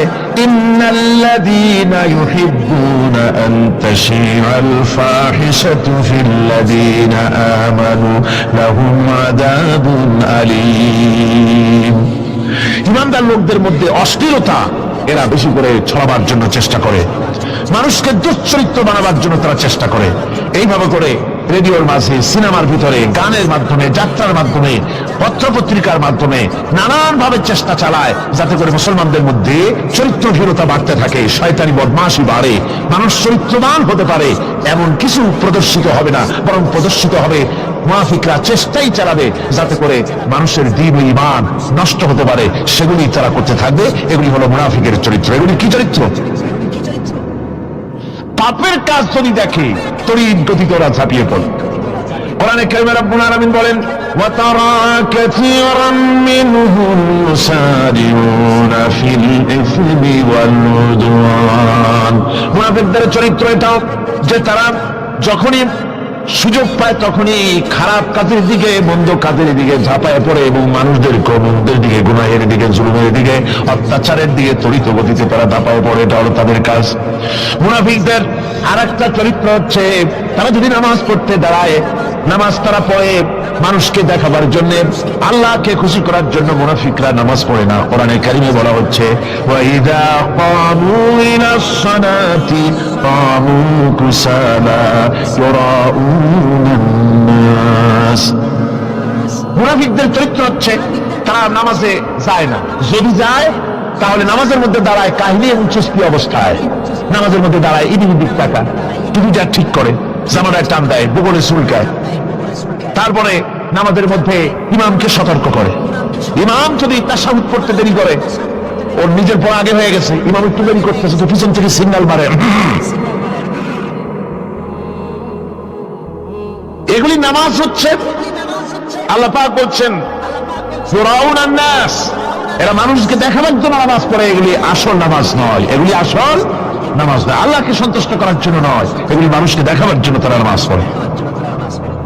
আমার ভাইরা, ইসলামের চরিত্রগুলি, কাজগুলি তারা করতে চায় না। সবসময়ের জন্য ইসলামের সঙ্গে বিরোধিতা করা এবং ইসলামের অপব্যাখ্যা করা, এগুলি হচ্ছে এই মুনাফিকদের চরিত্র, মুনাফিকদের কাজ। মুনাফিকরা চিরকাল এভাবে মুসলমানদের সঙ্গে খারাপ ব্যবহার করে এসছে এবং নিজেরা জাহান্নামের পথকে এভাবে তারা করে নিয়েছে। মুনাফিকদের আরেকটি চরিত্র হচ্ছে জিহাদের নাম শুনলে তাদের কলিজা কেঁপে ওঠে। আপনারা জিহাদ করেন কেন? এমনি সহজ পথে কলেমা পড়িয়া অল্পের মধ্যে বেহেশতে যাওয়া যায়, এরকম একটু দোয়া টোয়া শিখান মুসলমানদেরকে। আমাদের কাছে মাঝে মধ্যে আসে, কয় যে মুনাফিক তো সহজে চেনা যায় না, কয় যে হুজুর এই যে বারবার জিহাদ, এই মারামারি, এই ঠ্যাঙ্গি এগুলি আছে নাকি ইসলামের মধ্যে? কোথায় আছে যে মারামারি করা লাগবে, তারপরে মিছিল করা লাগবে, ধর্মঘট করা লাগবে, এ ধরনের জিহাদে অংশ নিতে হবে? এগুলি কি? এগুলি বাদ দিয়া সহজভাবে, শান্তভাবে যাতে করা যায়, অল্প অল্প ছোট ছোট দোয়া শিক্ষা দেন যাতে করে সহজে বেহেশতে চলে যাওয়া যায়। আমি বলছি ভাই, রাসূলুল্লাহ এরকম আমাদের শিখান নাই যে এরকমের সূরাগুলি বেহেশতে যাওয়ার জন্য আবিষ্কার করে দেবো, ছোট্ট একটা দোয়া পড়বেন, আরবে বেহেশত আপনার মাওমুনির বারান্দা যাই কলা খাওয়া শুরু করলেন। এত সহজে বিষয়টা আসবে, বিষয়টা খুবই কঠিন। আল্লাহ রাব্বুল আলামিন বলেন মুনাফিকদের চরিত্র হলো জিহাদের নাম যখন তারা শোনে, জিহাদের নাম শোনা মাত্রই তাদের কলিজা কেঁপে ওঠে। রাআইতাল্লাযীনা ফী কুলুবিহিম মারাদুন ইয়ানজুরুনা ইলাইকা নাযারাল মাগশিয়্যি আলাইহি মিনাল মাউত। যখনই তাদের অন্তঃকরণ নেফাকের রোগে ভরা, নেফাকের রোগ তাদেরকে এমন ভাবে পেয়ে বসেছে যে ওরা এমন ভাবে তাকায় থাকে আপনার দিকে, রাসূলুল্লাহর দিকে এমন ভাবে তারা তাকায় থাকে যে জিহাদের কোনো কথা বলে ফেলে নাকি, জিহাদের কথা যদি আসে তাহলে তো সর্বনাশ। ওদের মৃত্যু যন্ত্রণার মতো, মৃত্যুর জ্বালায় পতিত ব্যক্তি যেমন চোখ ফ্যাকাশে হয়ে যায়, জিহাদের কোনো কারবার বা যুদ্ধের কোনো দামাদল বেজে উঠলেই এদের কলিজার মধ্যে কাঁপ সৃষ্টি হয়ে যায়, কলিজার মধ্যে কাপ সৃষ্টি হয়, জিহাদে তারা দারুণ ভাবে ভয় পায়। মুমিনদের উল্টা, মুমিনদের হলো জিহাদের নাম শুনতে তাদের কলিজার মধ্যে ফুর্তি আসে। তার কারণ হচ্ছে জিহাদের ময়দান হচ্ছে এমন এক ময়দান, আল জান্নাতু তাহতা যিলালিস সায়ুফ, বেহেশত হচ্ছে তরবারির ছায়াতলে। এই রাস্তায় যদি মরতে পারি, জীবনে তো বহুত গুনাহ করছি, বেহেশতে যেতে পারবো কিনা আল্লাহই জানে, কিন্তু এই একটা পথ, এইখানে যদি জানটা দিতে পারি বিনা হিসাবে আল্লাহ জান্নাতে চলে যেতে পারবো। আর শাহাদাতের মত হচ্ছে পিঁপড়ায় কাটার যন্ত্রণার চাইতে বেশি কিছু না। মুমিনদের দিলের জন্য খুশি হয়, আর ওদের দিল দারুণ কষ্ট তারা পেতে থাকে। এদের অবস্থা হচ্ছে যেখানে দ্বীনের কথা হয় সেখানে তারা চুপ করে বসে কথা শুনে, আর যখন দ্বীন ইসলামী আন্দোলনের কথা আসে, জিহাদের কথা আসে, তখন তারা খুব ভয় পায়া এদিক ওদিক তাকায়। কোরআনে কারিমে ওদের এই চরিত্র সম্পর্কে বলা হয়েছে ওয়াইযা মা উনজিলাত সূরাতুন নাযারা বা'দুহুম ইলা বা'দিন হাল ইয়ারাকুম মিন আহাদিন সুম্মা ইনসারাফু। এরা কোরআনের আয়াত যখন নাজিল হয় তখন একজন আরেকজনের দিকে তাকাতাকি করে, কি জানি আমাদের ব্যাপারে কোনো আয়াত নাজিল হয়ে পড়ে নাকি, অথবা যাদের ব্যাপারে কোনো আয়াত নাজিল হয়ে পড়ে নাকি। কেউ দেখে নাকি এই সব এদিক ওদিক তাকাই আসতে এই জায়গা থেকে কেটে পড়ে, যে আমাদের চরিত্র তো বর্ণনা করা হচ্ছে, কাজে এখন আর বসা ঠিক না, আস্তে করে কেটে পড়ার জন্য চেষ্টা করে। এটা হলো মুনাফিকদের আর একটা চরিত্র।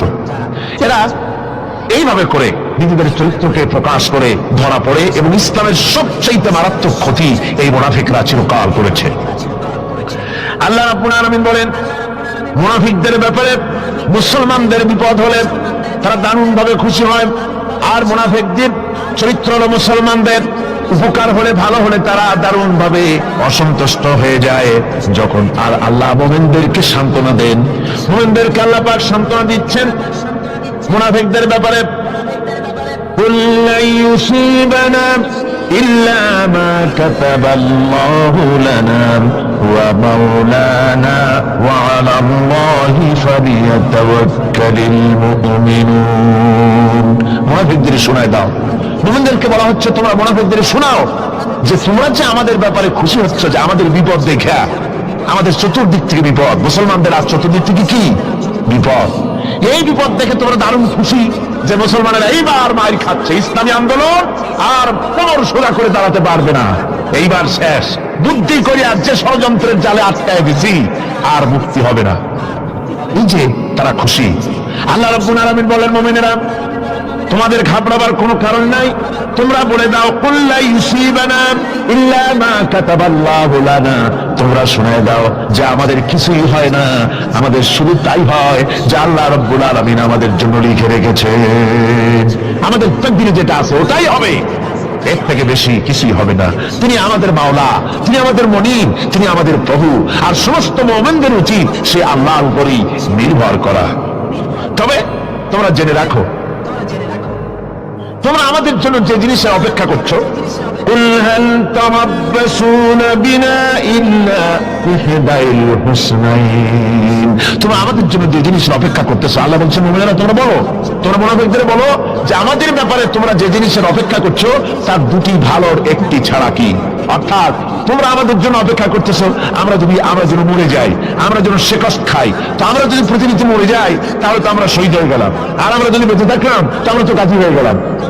আমাদের ওই যে হাতি মরার মতো আর বাঁচার মতো, হাতি মরলেও লাখ টাকা, বাঁচলেও লাখ টাকা, আমরা মরলে গাজী, বাঁচলে কি শহীদ, কোন দিক দিয়ে আমাদের ঠগ নাই। সুতরাং তোমরা আমাদের জন্য যে জিনিস অপেক্ষা করো তার দুটো ভালোর একটি ছাড়া কি, আর আমরা তোমাদের ব্যাপারে, তোমরা যেমন আমাদের ব্যাপারে অপেক্ষা করতেছো, আমরাও তোমাদের ব্যাপারে আরেকটা জিনিসের অপেক্ষা করছি, ওয়া নাহনু নাতারাব্বাসু বিকুম আইয়ুসিবাকুমুল্লাহু বিআযাবিন মিন ইনদিহি আও বিআইদিনা, আমরাও তোমাদের জন্য অপেক্ষা করতেছি একটা জিনিসের, তোমরা আমাদের জন্য দুটি জিনিস অপেক্ষা করো, আমরাও তোমাদের জন্য দুটি জিনিস অপেক্ষা করছি, তা হচ্ছে তোমাদের শাস্তিটা আল্লাহ নিজে দিবেন না আমাদের হাত দিয়ে দেওয়াবেন, আমরা সেইটার অপেক্ষা করতেছি।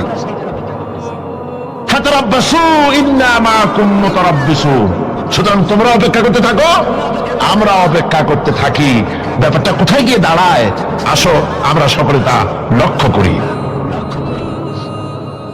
সুতরাং এই মুনাফিকদের এই হচ্ছে চরিত্র, চিরকাল ইসলামের সঙ্গে বিরোধিতা করা, মুসলমানদের সাথে ঠাট্টা বিদ্রুপ করা, এটাই হচ্ছে তাদের চরিত্র। এই চরিত্র দিয়েই তারা ইসলামকে চিরকাল ক্ষতিগ্রস্ত করে এসেছে। রাসূল পাক সাল্লাল্লাহু আলাইহি ওয়াসাল্লাম এই মুনাফিকদের সম্পর্কে বলেছেন যে মুনাফিকরা হচ্ছে ইদা আহাদা গাদারা, যখন তারা ওয়াদা করে সে ওয়াদাকে তারা খেলাফ করে, এটা হচ্ছে মুনাফিকদের একটা চরিত্র। তারপরে তাদের কাছে কোনো জিনিস আমানত রাখলে, ইদা উত্তুমিনা খানা, যখন আমানত রাখা হয় সে আমানতের তারা খিয়ানত করে। তারপরে যখন তারা ঝগড়ায় লিপ্ত হয় তখন তারা পরস্পরকে গালাগালি করে, আর যদি তারা কথা বলে কথার মধ্যে কথায় কথায় তারা মিথ্যে কথা বলে। এই হচ্ছে মুনাফিকদের চরিত্র। এরপরে মুনাফিকরা শুধু রুজি রুটি আর পেট নিয়েই তারা ব্যস্ত থাকে। মুনাফিকদের এই চরিত্র কোরআন এবং হাদিসে আল্লাহ রাব্বুল আলামিন স্পষ্ট করে মানুষের সামনে তুলে ধরেছেন, যাতে করে আমরা মুনাফিক এই চরিত্র থেকে রক্ষা পেতে পারি। এই মুনাফিকদের সম্পর্কে সর্বশেষ কথা, আল্লাহ রাব্বুল আলামিন যেহেতু মুনাফিকরা ইসলামের সবচাইতে বেশি ক্ষতি করেছে, সেই জন্য আল্লাহ রাব্বুল আলামিন নবীকে বলেছেন যে আপনি যদি এদের ব্যাপারে ইস্তাগফির লাহুম আও লা তাস্তাগফির লাহুম ইন তাস্তাগফির লাহুম 70 মাররাতান ফালান ইয়াগফিরাল্লাহু লাহুম, আপনি যদি এদের জন্য ক্ষমা চান, আর ক্ষমা আপনি নাই চান, এমনকি 70 বার যদি আপনি মুনাফিকদের জন্য আমি আল্লাহর কাছে ক্ষমা প্রার্থনা করেন, আমি আল্লাহ রাব্বুল আলামিন মুনাফিকদেরকে ক্ষমা করে দেব না। মুনাফিক হচ্ছে চরমভাবে ক্ষতিগ্রস্ত, দুনিয়াও ক্ষতিগ্রস্ত হবে, আখিরাতেও ক্ষতিগ্রস্ত হবে। আল্লাহ পাকের কত বড় কথা যে কিয়ামত পর্যন্ত মুনাফিকদের জন্য হুজুর সাল্লাল্লাহু আলাইহি ওয়াসাল্লামকে বলা হচ্ছে যে 70 বারও যদি তাদের জন্য আপনি আমার কাছে ক্ষমা চান, আমি মুনাফিকদেরকে কখনো ক্ষমা করব না। সুতরাং আমাদেরকে বুঝতে হবে মুনাফিক চরিত্র সবচেয়ে নিকৃষ্ট চরিত্র, আর এই চরিত্রে আল্লাহ পাক সবচেয়ে বেশি অসন্তুষ্ট হন। আল্লাহ পাক তাই বলছেন, কাবুরা মাকতান ইনদাল্লাহি আন তাকুলু মা লা তাফআলুন, আল্লাহর কাছে সবচাইতে বেশি ক্রোধ উদ্রেককারী এই ব্যাপারটাই যে তোমরা যা বলো তা তোমরা করো না, এটা বড় মারাত্মক ব্যাপার, আল্লাহ এটাকে সহ্য করেন না। সুতরাং মুমিনদেরকে আয়াত থেকে শিক্ষা গ্রহণ করতে হবে, মুনাফিকি ছাড়তে হবে, আনুগত্য করতে হবে, সবটাই আল্লাহর। কার আনুগত্য হবে? আল্লাহ এবং রাসূলের আনুগত্য জীবনের সকল ক্ষেত্রেই করতে হবে। এটাই মুসলমানদের জন্য ঈমানের সবচেয়ে বড় দাবি। তারপরে রব্বুল আলামিন বলেন, ইন্নাল্লাহা ইউহিব্বুল্লাযীনা ইউকাতিলুনা ফী সাবিলিহি সাফফান কাআন্নাহুম বুনিয়ানুম মারসুস। আল্লাহ পাক বলছেন, আল্লাহ নিশ্চয়ই ভালোবাসেন সেই সব লোকদেরকে যারা কাতারবন্দী হয়ে আল্লাহর রাস্তায় লড়াই করে, সীসা ডালা প্রাচীরের মতো ইস্পাত কঠিন দৃঢ় হয়ে যারা কাতারবন্দী হয়ে সুসংবদ্ধ হয়ে আল্লাহর জন্য যারা লড়াই করে। এখানে বলা হচ্ছে যে লড়াইটা হবে আল্লাহর জন্য, সংগ্রাম হবে কার জন্য? ইউকাতিলুনা ফী সাবিলিহি। লড়াই কিন্তু লড়াইটা কখনই দেশ দখল করা, দেশ দখল করা তা আবার মানুষের তৈরি করা আইন কানুন প্রতিষ্ঠার জন্য দেশ দখল করার সংগ্রাম, মানুষের তৈরি করা মতবাদকে প্রতিষ্ঠা করার সংগ্রাম, এই জাতীয় যত রকমের সংগ্রাম আছে, যত রকমের জিহাদ আছে, এই সমস্ত সংগ্রামকে, লড়াইকে ইসলাম জায়েজ করে না। এগুলি মুসলমানদের জন্য একদম নিষিদ্ধ। মুসলমানরা লড়াই করবে কেবলমাত্র আল্লাহর রাস্তায়, ফি সাবিলিহি, জিহাদ ফি সাবিলিল্লাহ, ওয়া তুজাহিদুনা ফি সাবিলিল্লাহ। লড়াই হবে কার পথে? সবে চিল্লায় বলেন, লড়াই কার পথে? লড়াই কি? জিহাদ কি? জিহাদ এই নয় যে আপনি লাঠি ঠেঙ্গা নিয়ে তারপরে বাইর হবেন আর হিন্দু খ্রিস্টান যেখানে পাবেন সমানে মারিয়া শেষ করে ফেলাবেন, এর নাম জিহাদ নয়। জিহাদ হচ্ছে আল্লাহর রাস্তায় সংগ্রাম করা, লড়াই করা। সেই লড়াইটা কি? যে কোনো উদ্দেশ্যকে সফল করার জন্য প্রচেষ্টা চালানো, প্রাণান্তকর প্রচেষ্টা চালানো, ওই প্রচেষ্টার নামই হচ্ছে কি? জিহাদ। সুতরাং এই জিহাদটা হবে আল্লাহর রাস্তায়, সংগ্রাম হবে আল্লাহর রাস্তায়। কি উদ্দেশ্যে? দ্বীন প্রতিষ্ঠার উদ্দেশ্যে। কোরআনে কারিমে রব্বুল আলামিন বলেছেন, আল্লাযীনা আমানু ইউকাতিলুনা ফী সাবিলিল্লাহ, যারা নাকি ঈমানদার তারা লড়াই করে আমি আল্লাহর রাস্তায়, আমি আল্লাহর পথে তারা লড়াই করে, সংগ্রাম করে আমার দেওয়া জীবন ব্যবস্থা প্রতিষ্ঠার জন্য। ওয়াল্লাযীনা কাফারু ইউকাতিলুনা ফী সাবিলিত তাগুত, আর যারা নাকি কাফের, ভালো করে শুনেন, আল্লাহ পাক বলছেন যারা নাকি কাফের তারাই লড়াই করে মানুষের তৈরি করা তাগুতের পথে লড়াই করে, অর্থাৎ আল্লাহর দেওয়া রাসূলের দেওয়া বিধানকে বাদ দিয়ে মানুষের তৈরি করা, অন্যের তৈরি করা মতবাদ প্রতিষ্ঠার পিছনে সংগ্রাম করে। এখন আপনি দেখেন এই পৃথিবীতে সমাজতন্ত্র কার তৈরি? মানুষের। আল্লাহ না মানুষের? যারা বলেন এটা কার তৈরি? আল্লাহ না মানুষের? জাতীয়তাবাদ কার তৈরি? আল্লাহ না মানুষের? পুঁজিবাদ কার তৈরি? আল্লাহ না মানুষের? সমাজতন্ত্র কার তৈরি? আল্লাহ না মানুষের? ধর্মনিরপেক্ষতাবাদ কার তৈরি? আল্লাহ না মানুষের? এই সমস্ত মতবাদকে মানুষের তৈরি করা, এসব মতবাদকে প্রতিষ্ঠিত করার জন্য যারা এই সংগ্রাম করে, যারা এই লড়াই করে, আল্লাহ পাক বলেছেন ওয়াল্লাযীনা কাফারু ইউকাতিলুনা ফী সাবিলিত তাগুত, এরা হচ্ছে লড়াই করে তাগুতের পথে, শয়তানের পথে। কার পথে? এগুলি শয়তানের পথ। জোরে বলেন পথগুলি কার? শয়তানের পথ। যারা মুমিন তারা লড়াই করবে আল্লাহর পথে। সুতরাং লড়াই হতে হবে সবসময় আল্লাহর পথে, আর সেই লড়াই বিচ্ছিন্ন ভাবে নয়, কাতারবন্দি হয়ে সুসংহত সাংগঠনিক প্রক্রিয়ায় সুশৃঙ্খল ভাবে সাংগঠনিক ফয়সলা সিদ্ধান্তকে মেনে নিয়ে আমিরের হুকুমকে অনুসরণ করে ঐক্যবদ্ধ ভাবে যদি লড়াই হয়, সে লড়াইয়ে বিজয় আসবে আল্লাহর পক্ষ থেকে। বিচ্ছিন্ন ভাবে নয়, ঐক্যবদ্ধ ভাবে কাজ করতে হবে। এই আয়াতের মূলনীতির ভিত্তিতে রাসূল পাক সাল্লাল্লাহু আলাইহি ওয়াসাল্লামের নেতৃত্বাধীন এমন এক মহা সামরিক শক্তি গড়ে উঠেছিল, যার সামনে তদানীন্তন রোম পারস্য পদানত হয়েছিল। সুবহানাল্লাহ পড়ে। সুতরাং এমন একটি বাহিনী গড়ার জন্য মুমিনদের প্রতি বলা হচ্ছে যে তোমরা হবে সেই ধরনের বাহিনী যারা নাকি লড়বে আল্লাহর রাস্তায়, আল্লাহর পথে লড়াই করবে নিজেদের জান এবং মাল দিয়ে ঐক্যবদ্ধভাবে। তারপরে আল্লাহ রাব্বুল আলামিন বলছেন, وَإِذْ قَالَ مُوسَى لِقَوْمِهِ يَا قَوْمِ لِمَ تُؤْذُونَنِي وَقَدْ تَعْلَمُونَ أَنِّي رَسُولُ اللَّهِ إِلَيْكُمْ فَلَمَّا زَاغُوا أَزَاغَ اللَّهُ قُلُوبَهُمْ وَاللَّهُ لَا يَهْدِي الْقَوْمَ الْفَاسِقِينَ। স্মরণ করো মুসা আলাইহিস সালামের কথা। এই কথাগুলি আল্লাহ মুসলমানদের স্মরণ করাচ্ছেন। কাদেরকে? মুসলমানদেরকে। মুসা আলাইহিস সালামের কথা স্মরণ করো। তিনি তার কওমদেরকে বললেন, হে কওম, হে আমার জাতি, তোমরা কেন আমাকে উৎপীড়িত করছো, কেন আমাকে কষ্ট দিচ্ছ? ওয়াকাদ তা'লামুনা আন্নী রাসূলুল্লাহি ইলাইকুম, আর একথা তোমরা ভালো করেই জানো যে আমি তোমাদের জন্য রাসূল হয়ে এসেছি আল্লাহর পক্ষ থেকে। বন্ধুগণ, কোরআনে কারীমে একথা বলা হয়েছে, সর্বত্র প্রায় এসেছে। নবীদের উপরে সমকালীন যুগের লোকেরা নবীদেরকে কষ্ট দিয়েছে, মুসিবত দিয়েছে। কারণ কি? নবীদের স্বভাব খারাপ ছিল, তাই নাকি? নাউযুবিল্লাহি মিন যালিক। নবীরা স্বভাব চরিত্রের দিক থেকে সর্বশ্রেষ্ঠ। নবীদের জন্য সমকালীন লোকেরা খেপলো কেন? খেপেছে একটাই কারণ ছিল।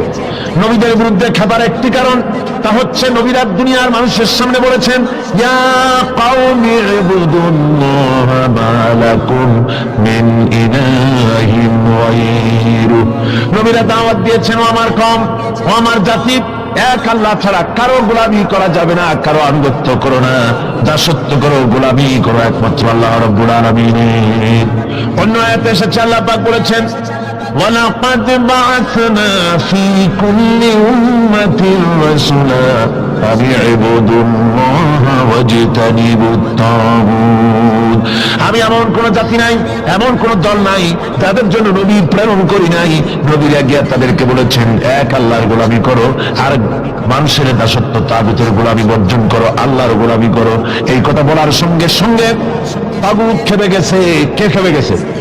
কে খেপেছে? তাগুত সহ্য করতে পারে নাই।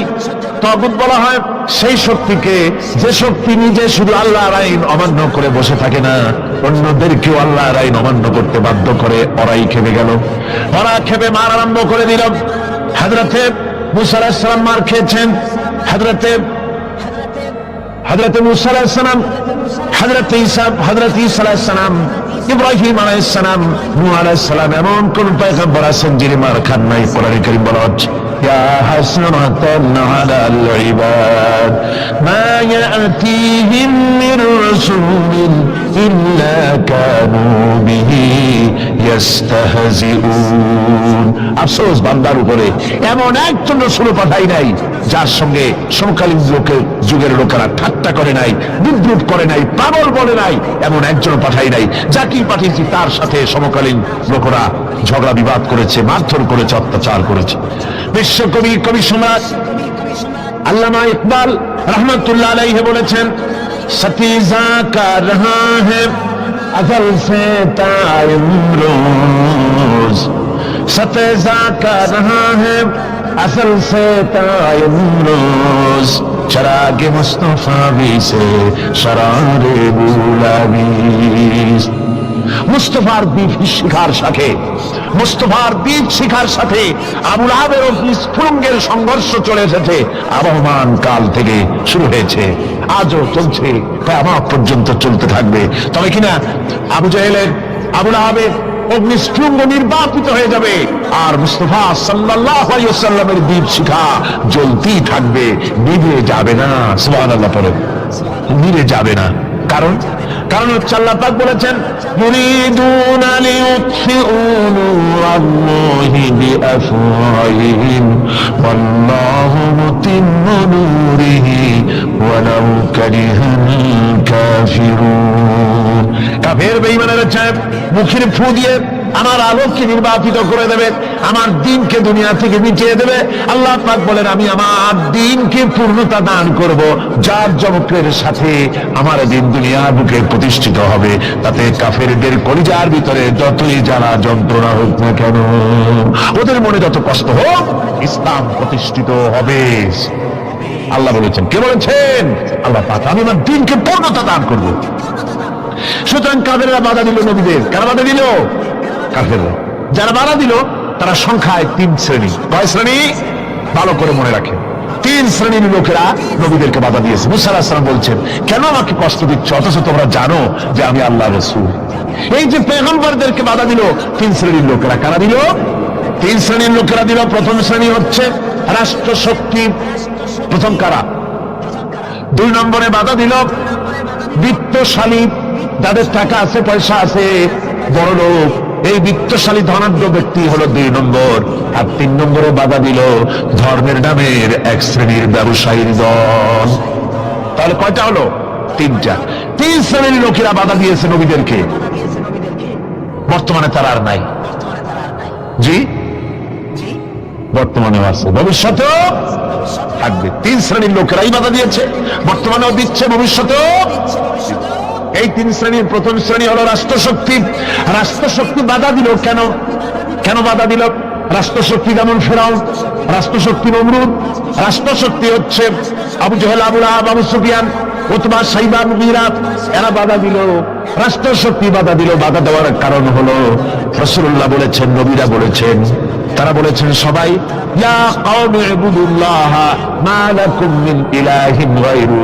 নবীজি বলেছেন ইয়া আইয়ুহান নাস কুলু লা ইলাহা ইল্লাল্লাহ তুফলিহুন। ও মানব সকল, ঘোষণা করে দাও কোনো ইলাহ নাই, কোনো আইনদাতা নাই, কোনো বিধানদাতা নাই, আল্লাহ ছাড়া কোনো উপাস্য নাই, মাবুদ নাই। এই কথাগুলি যখন নবীরা বলেছেন, তখন সমকালীন রাষ্ট্রশক্তি বুঝতে পেরেছে আমাদের মাতবাড়ি তো আর চলবে না, মাতবাড়ি শেষ। যদি লা ইলাহা ইল্লাল্লাহ হয় তাহলে তো আমরা থাকি না। কারা থাকে না? রাষ্ট্রশক্তি। কারা থাকে না? এখন আমি আপনাদের কাছে যে মাঝে মধ্যে কথা জিজ্ঞেস করি, আপনারা কি তাতে বেজার হন নাকি? জিজ্ঞেস করি এই জন্যে যাতে আপনাদের কথাগুলি মনে থাকে। রাষ্ট্রশক্তি বাধা দিল এই কারণেই যে আমরা তো তাহলে আর থাকি না। লা ইলাহা, কোন ইলাহ নাই, কোন আইনদাতা নাই, কোন বিধানদাতা নাই, কোন শাসনকর্তা নাই, কেউ নাই আল্লাহ ছাড়া। একমাত্র আইন চলবে আল্লাহ। তাহলে আমরা নাকি কোন কাজে? আমাদের তো নেতৃত্ব থাকবে না, আমাদের মাতবাড়ি থাকবে না, আমাদের আইন চলবে না, আমরা তো বেকার হয়ে যাব। সুতরাং এটাকে বন্ধ করতে হবে, এটাকে বন্ধ করতে হবে, এটা বন্ধ করতে হবে। এই আইন যদি চালু হয় তাহলে তো মৌজ করা যাবে না, ফুর্তি করা যাবে না, ইট, ড্রিঙ্ক অ্যান্ড বিমেরি, এগুলি তো আর চলবে না। দু ফুর্তি, নো চিন্তা, এসব তো আর চলবে না।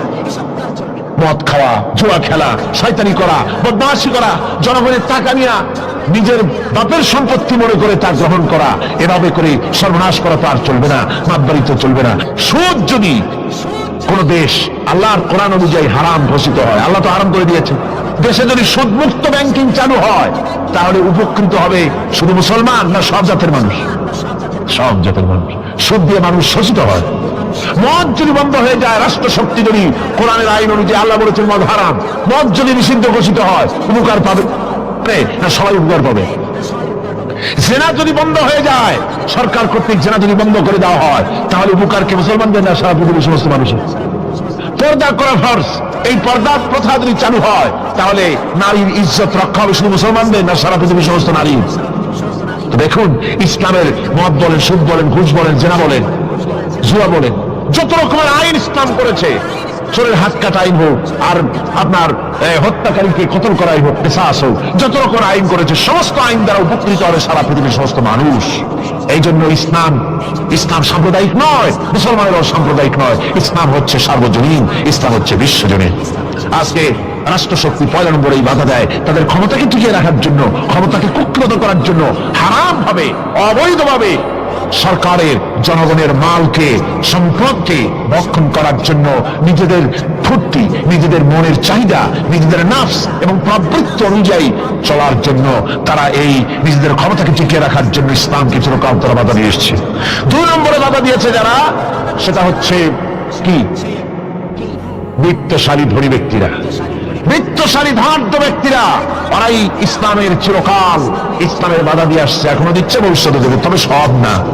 ধনী হযরত ওসমান রাদিয়াল্লাহু তাআলা আনহু ধনী ছিলেন, ওই রকম ধনী ব্যক্তি এখন আলহামদুলিল্লাহ কিছু কিছু আছে যারা হযরত ওসমান রাদিয়াল্লাহু তাআলা আনহুর মতো দুহাতে সম্পদ বিলায় দেয়, নাম কামাবার জন্য না, আল্লাহর রাস্তায় দিয়ে দেয়। আছে না 2-1 আছে, সমাজে আছে। কিন্তু অধিকাংশ বিত্তশালী ব্যক্তিবর্গ তারা বাধা দেয় ইসলামকে।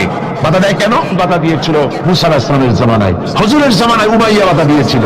এভাবে করে প্রত্যেক যুগে বড় বড় ধনীরা তারা ইসলামকে বাধা দেয়। তাদের আল্লাহ তাদের টাকা দিয়েছে, পয়সা দিয়েছে, অবৈধভাবে তারা পয়সা নিজেরা উপার্জন করেছে। এই পয়সা দিয়ে তারা সাহায্য করে বাতিলকে, ইসলামকে সাহায্য করে না, ইসলামকে সাহায্য করে না। বাতিলকে অমুক দলের নেতা আসবে, অমুক দলের অমুক আসবে, 50,000 টাকা দিয়ে দেয়, 50,000 টাকা, 2 লাখ টাকা, 5 লাখ টাকা, অমুকের ইলেকশন তো দিয়ে গেল 5 লাখ, 10 লাখ, 20 লাখ, পরিগানের টাকা দিয়ে গেল, 2-3 কোটি দিয়ে দিল। কিন্তু ইসলামের কোরআনের মাহফিল হবে, তাফসীর হবে, 5টা টাকা বাইরেতে পরিজেটা শর্টকাট করতে থাকে এইসব লোকে, ঠিক কিনা কর? ইসলামের জন্য কাজ হবে, ইসলামের জন্য কোন প্রোগ্রাম হাতে নেওয়া হয়, অথবা ইসলামের জন্য নির্বাচন হচ্ছে, এই ধরনের যত রকমের প্রক্রিয়া আছে, এই প্রক্রিয়াগুলি করতে গেলে পরে তখন তাদের থেকে টাকা বের হতে চায় না, বাতিলকে সাহায্য করে চূড়ান্ত হবে, আর ইসলামকে দিতে চায় না। তার কারণ ইসলাম যদি ক্ষমতায় যায় তাহলে অবৈধ পন্থায় যেসব টাকা রোজগার করা হয়েছে এই পথগুলি বন্ধ হয়ে যাবে। তাই তাদের ভয় ইসলামের প্রতি, যেগুলি পথ যদি বন্ধ হয়ে যায় তাহলে তো আমাদের ফুর্তি আর চলবে না, মৌত চলবে না, জেনাবে বিচার চলবে না, শয়তানি বদমাশি চলবে না। সেই জন্য তাদের টাকা দিয়ে তারা ইসলামকে দুহাতে ঠেকাবার জন্য তারা প্রচেষ্টা চালায়। কথা বুঝতে পেরেছেন? এরপরে 3 নম্বরে যারা বাধা দেয় তারা হলো ধর্মের নামের এক শ্রেণীর ব্যবসায়ী দল, ধর্মের নামের এক শ্রেণীর ব্যবসায়ী দল। এরা হচ্ছে আল্লাহ রাব্বুল আলামিন কোরআনে কারীমের মধ্যে বলেছেন, ইয়া আইয়ুহাল্লাযীনা আমানু ইন্না কাসীরাম মিনাল আহবারি ওয়ার রুহবানি লায়াকুলুনা আমওয়ালান নাসি বিল বাতিল ওয়া ইয়াসুদ্দুনা আন সাবিলিল্লাহ। আল্লাহ রাব্বুল আলামিন বলেন, বিশ্বাসীরা শোনো, আরেক দল লোক হচ্ছে যারা আহলে কিতাবের এক শ্রেণীর পীর দরবেশ আলেম জাতীয় এক শ্রেণীর লোক, যারা নাকি আবার এবং রহবান, কোরআনের পরিভাষায় বলা হয়েছে এদের কাজ হলো মানুষের মালকে, সম্পদকে বাতিল পন্থায় ভক্ষণ করা, নিজেদেরকে জনগণের সামনে এভাবে পেশ করে যে তারাই যেন বেহেশতের এজেন্ট, তাদেরকে খুশি করতে পারলেই আল্লাহ খুশি হয়ে যাবে, এই জাতীয় একটা ভাব দ্বারা তারা মানুষের সামনে নিজেকে পেশ করে থাকে। আর ধর্মের বিভিন্ন অনুভূতি দিয়ে মানুষের কাছ থেকে টাকা পয়সা শোষণ করে নেওয়ার পথ চালু করে দেয়, সহজে বেহেশতে যাওয়ার পথ চালু করে দেয়। এ ধরনের অনেক বেদাতপূর্ণ কাজ তারা করে, আর বেদাত আর শিরকের মাধ্যমে ধর্মীয় অনুভূতি দিয়ে মানুষের কাছ থেকে টাকা পয়সা লুট করে নেওয়ার জন্য চেষ্টা করে। এই যে আপনি দেখেন বর্তমানে যে রজব মাস, এটা সাবান শুরু হয়েছে বোধহয়, রজব মাস চলে গেল, রজব মাস আসতে পরে খাজা বাবার মহব্বতের লোকেরা অভাব থাকে না, এমনি নামাজ পড়ে না, কিন্তু রজব মাস আসতে পরে তখন ব্যাগ নিয়ে, ব্যাগের উপরে লাল কাপড় চড়াই দিয়া, শালু কাপড় চড়াই দিয়া, তারপরে টাকা পয়সা রোজগার করার জন্য দারুণ ভাবে চেষ্টা করে। খাজার এত মহব্বত, নামাজ পড়ে না করতো, বুঝলেন, নামাজ পড়ে না, খাজার দারুণ মহব্বত করে। আসলে তো খাজার মহব্বত না, আসল ব্যাপারটা হচ্ছে ইয়া খাজা কুস্তু আজা, পেট তো ভর যা, নিজের পেট ভরার জন্য, নিজের টাকা পয়সার উত্তরাস করার জন্য এইভাবে করে তারা খাজার মহব্বত হিসেবে নিজেকে পেশ করে। এইভাবে কেউ মাজার দিয়া, কেউ ওরস দিয়ে, কেউ এই ধরনের নানান রকমের বিদআতপূর্ণ কাজ করে করে জনগণের কাছ থেকে টাকা পয়সা বাতিল পন্থায় ভক্ষণ করে। আল্লাহ পাক বলছেন, শুধু বাতিল পন্থায় জনগণের মালকে ভক্ষণ করে যদি বসে থাকতো তাওটা হতো, তাও না, ওয়াসুদ্দুনা আন সাবিলিল্লাহ, বাতিল পন্থায় জনগণের মাল ভক্ষণ করে। এটা হলো 1। 2 নম্বরে সব সময় তারা ইসলামী আন্দোলনকে বাধা দেয়, ইসলামের পথে, আল্লাহর পথে সব সময় ফতোয়া দিয়ে, ফতোয়াবাজি করে তারা ইসলামের আন্দোলনের পথে লোকেরা যেন যাইতে না পারে, ইসলামী আন্দোলনে শরীক হতে না পারে, সেজন্য আপ্রাণ প্রচেষ্টা করতে থাকে এই শ্রেণীর লোকেরা। এই 3 শ্রেণীর লোক ইসলামকে চিরকাল বাধা দিয়ে এসেছে।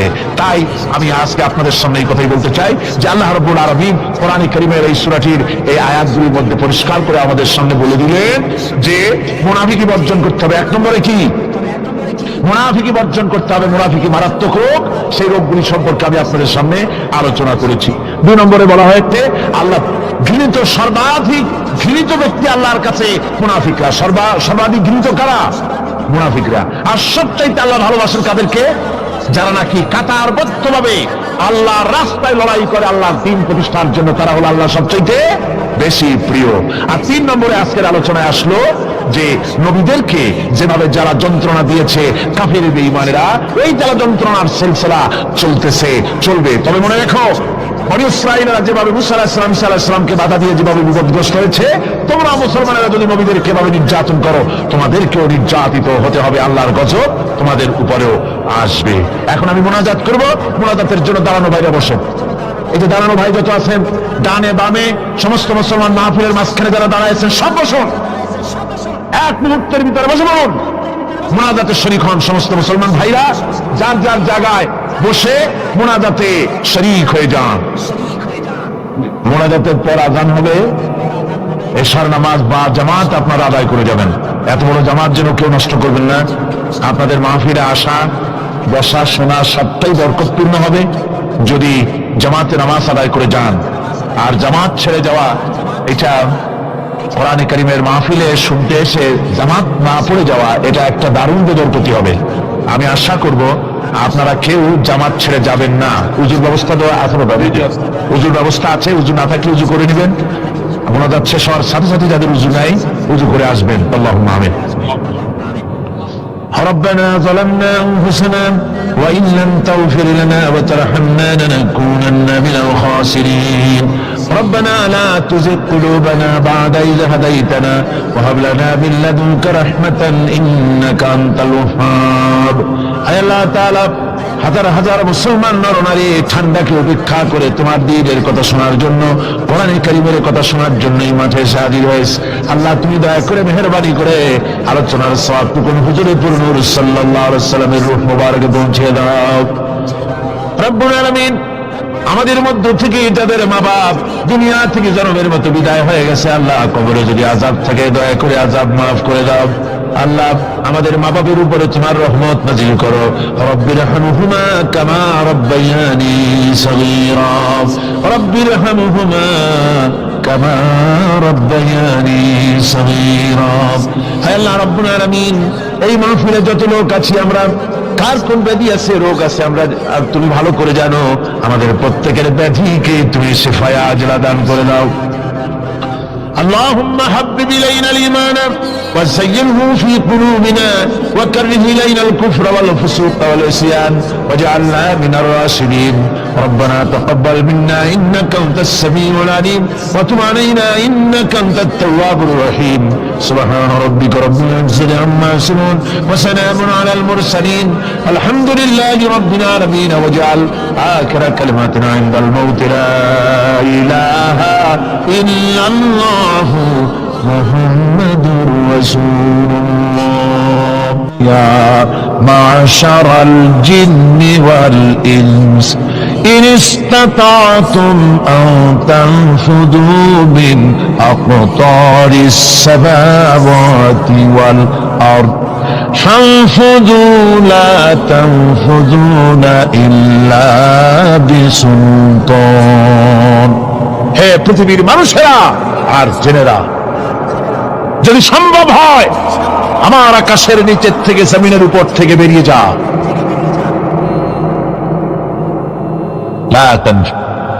বেরিয়ে যেতে পারবে না। আমি আকাশ এবং জমিন থেকে যদি সম্ভব করতে পারো বেরিয়ে যা। আর যদি কোনো আকাশ থাকে তার নিচে যা, আর যদি কোনো জমিন থাকে তার উপরে যাও। এমন দেশ যদি পাও যেখানে আমার আলো ছাড়া কোনো আলো আছে, আমার বাতাস ছাড়া কোনো বাতাস আছে, আমার চাঁদ সূর্য ছাড়া কোনো চাঁদ সূর্য আছে, যাও সেখানে। আল্লাহ রাব্বুল আলামিন বলেন নাই এরকম যাওয়ার কোনো উপায় নাই। আমি আল্লাহ রাব্বুল আলামিন আকাশ আর জমিন দিয়ে প্যাকেট করে রেখেছি, আটকায় রেখেছি। আমার রাজত্ব থেকে, আমার ক্ষমতা থেকে, আমার কর্তৃত্ব থেকে বেরিয়ে যাওয়ার ক্ষমতা কোনো মানুষের নাই, কোনো জেনের নাই, কোনো প্রাণীর নাই। সুবহানাল্লাহ। মানুষ হচ্ছে অহংকার কিসের হবে? তোমরা হচ্ছ ফকির। আল্লাহ পাক বলছেন ওয়াল্লাহুল গনিয়্যু ওয়া আনতুমুল ফুকারা। আল্লাহ হচ্ছেন গনি। আল্লাহ কি? গনি, বেনিয়াজ, বেপরোয়া। ফাআলুল লিমা ইউরিদ, যা খুশি তাই করেন, কারো মুখাপেক্ষী তিনি নন। কোরআনে কারীমে রব্বুল আলামিন বলেছেন, নবী আপনি আমার ব্যাপারে, আমার গুণাবলীর ব্যাপারে বলুন। কুল হুয়াল্লাহু আহাদ, পড়েন সবাই। কুল হুয়াল্লাহু আহাদ, আল্লাহুস সামাদ।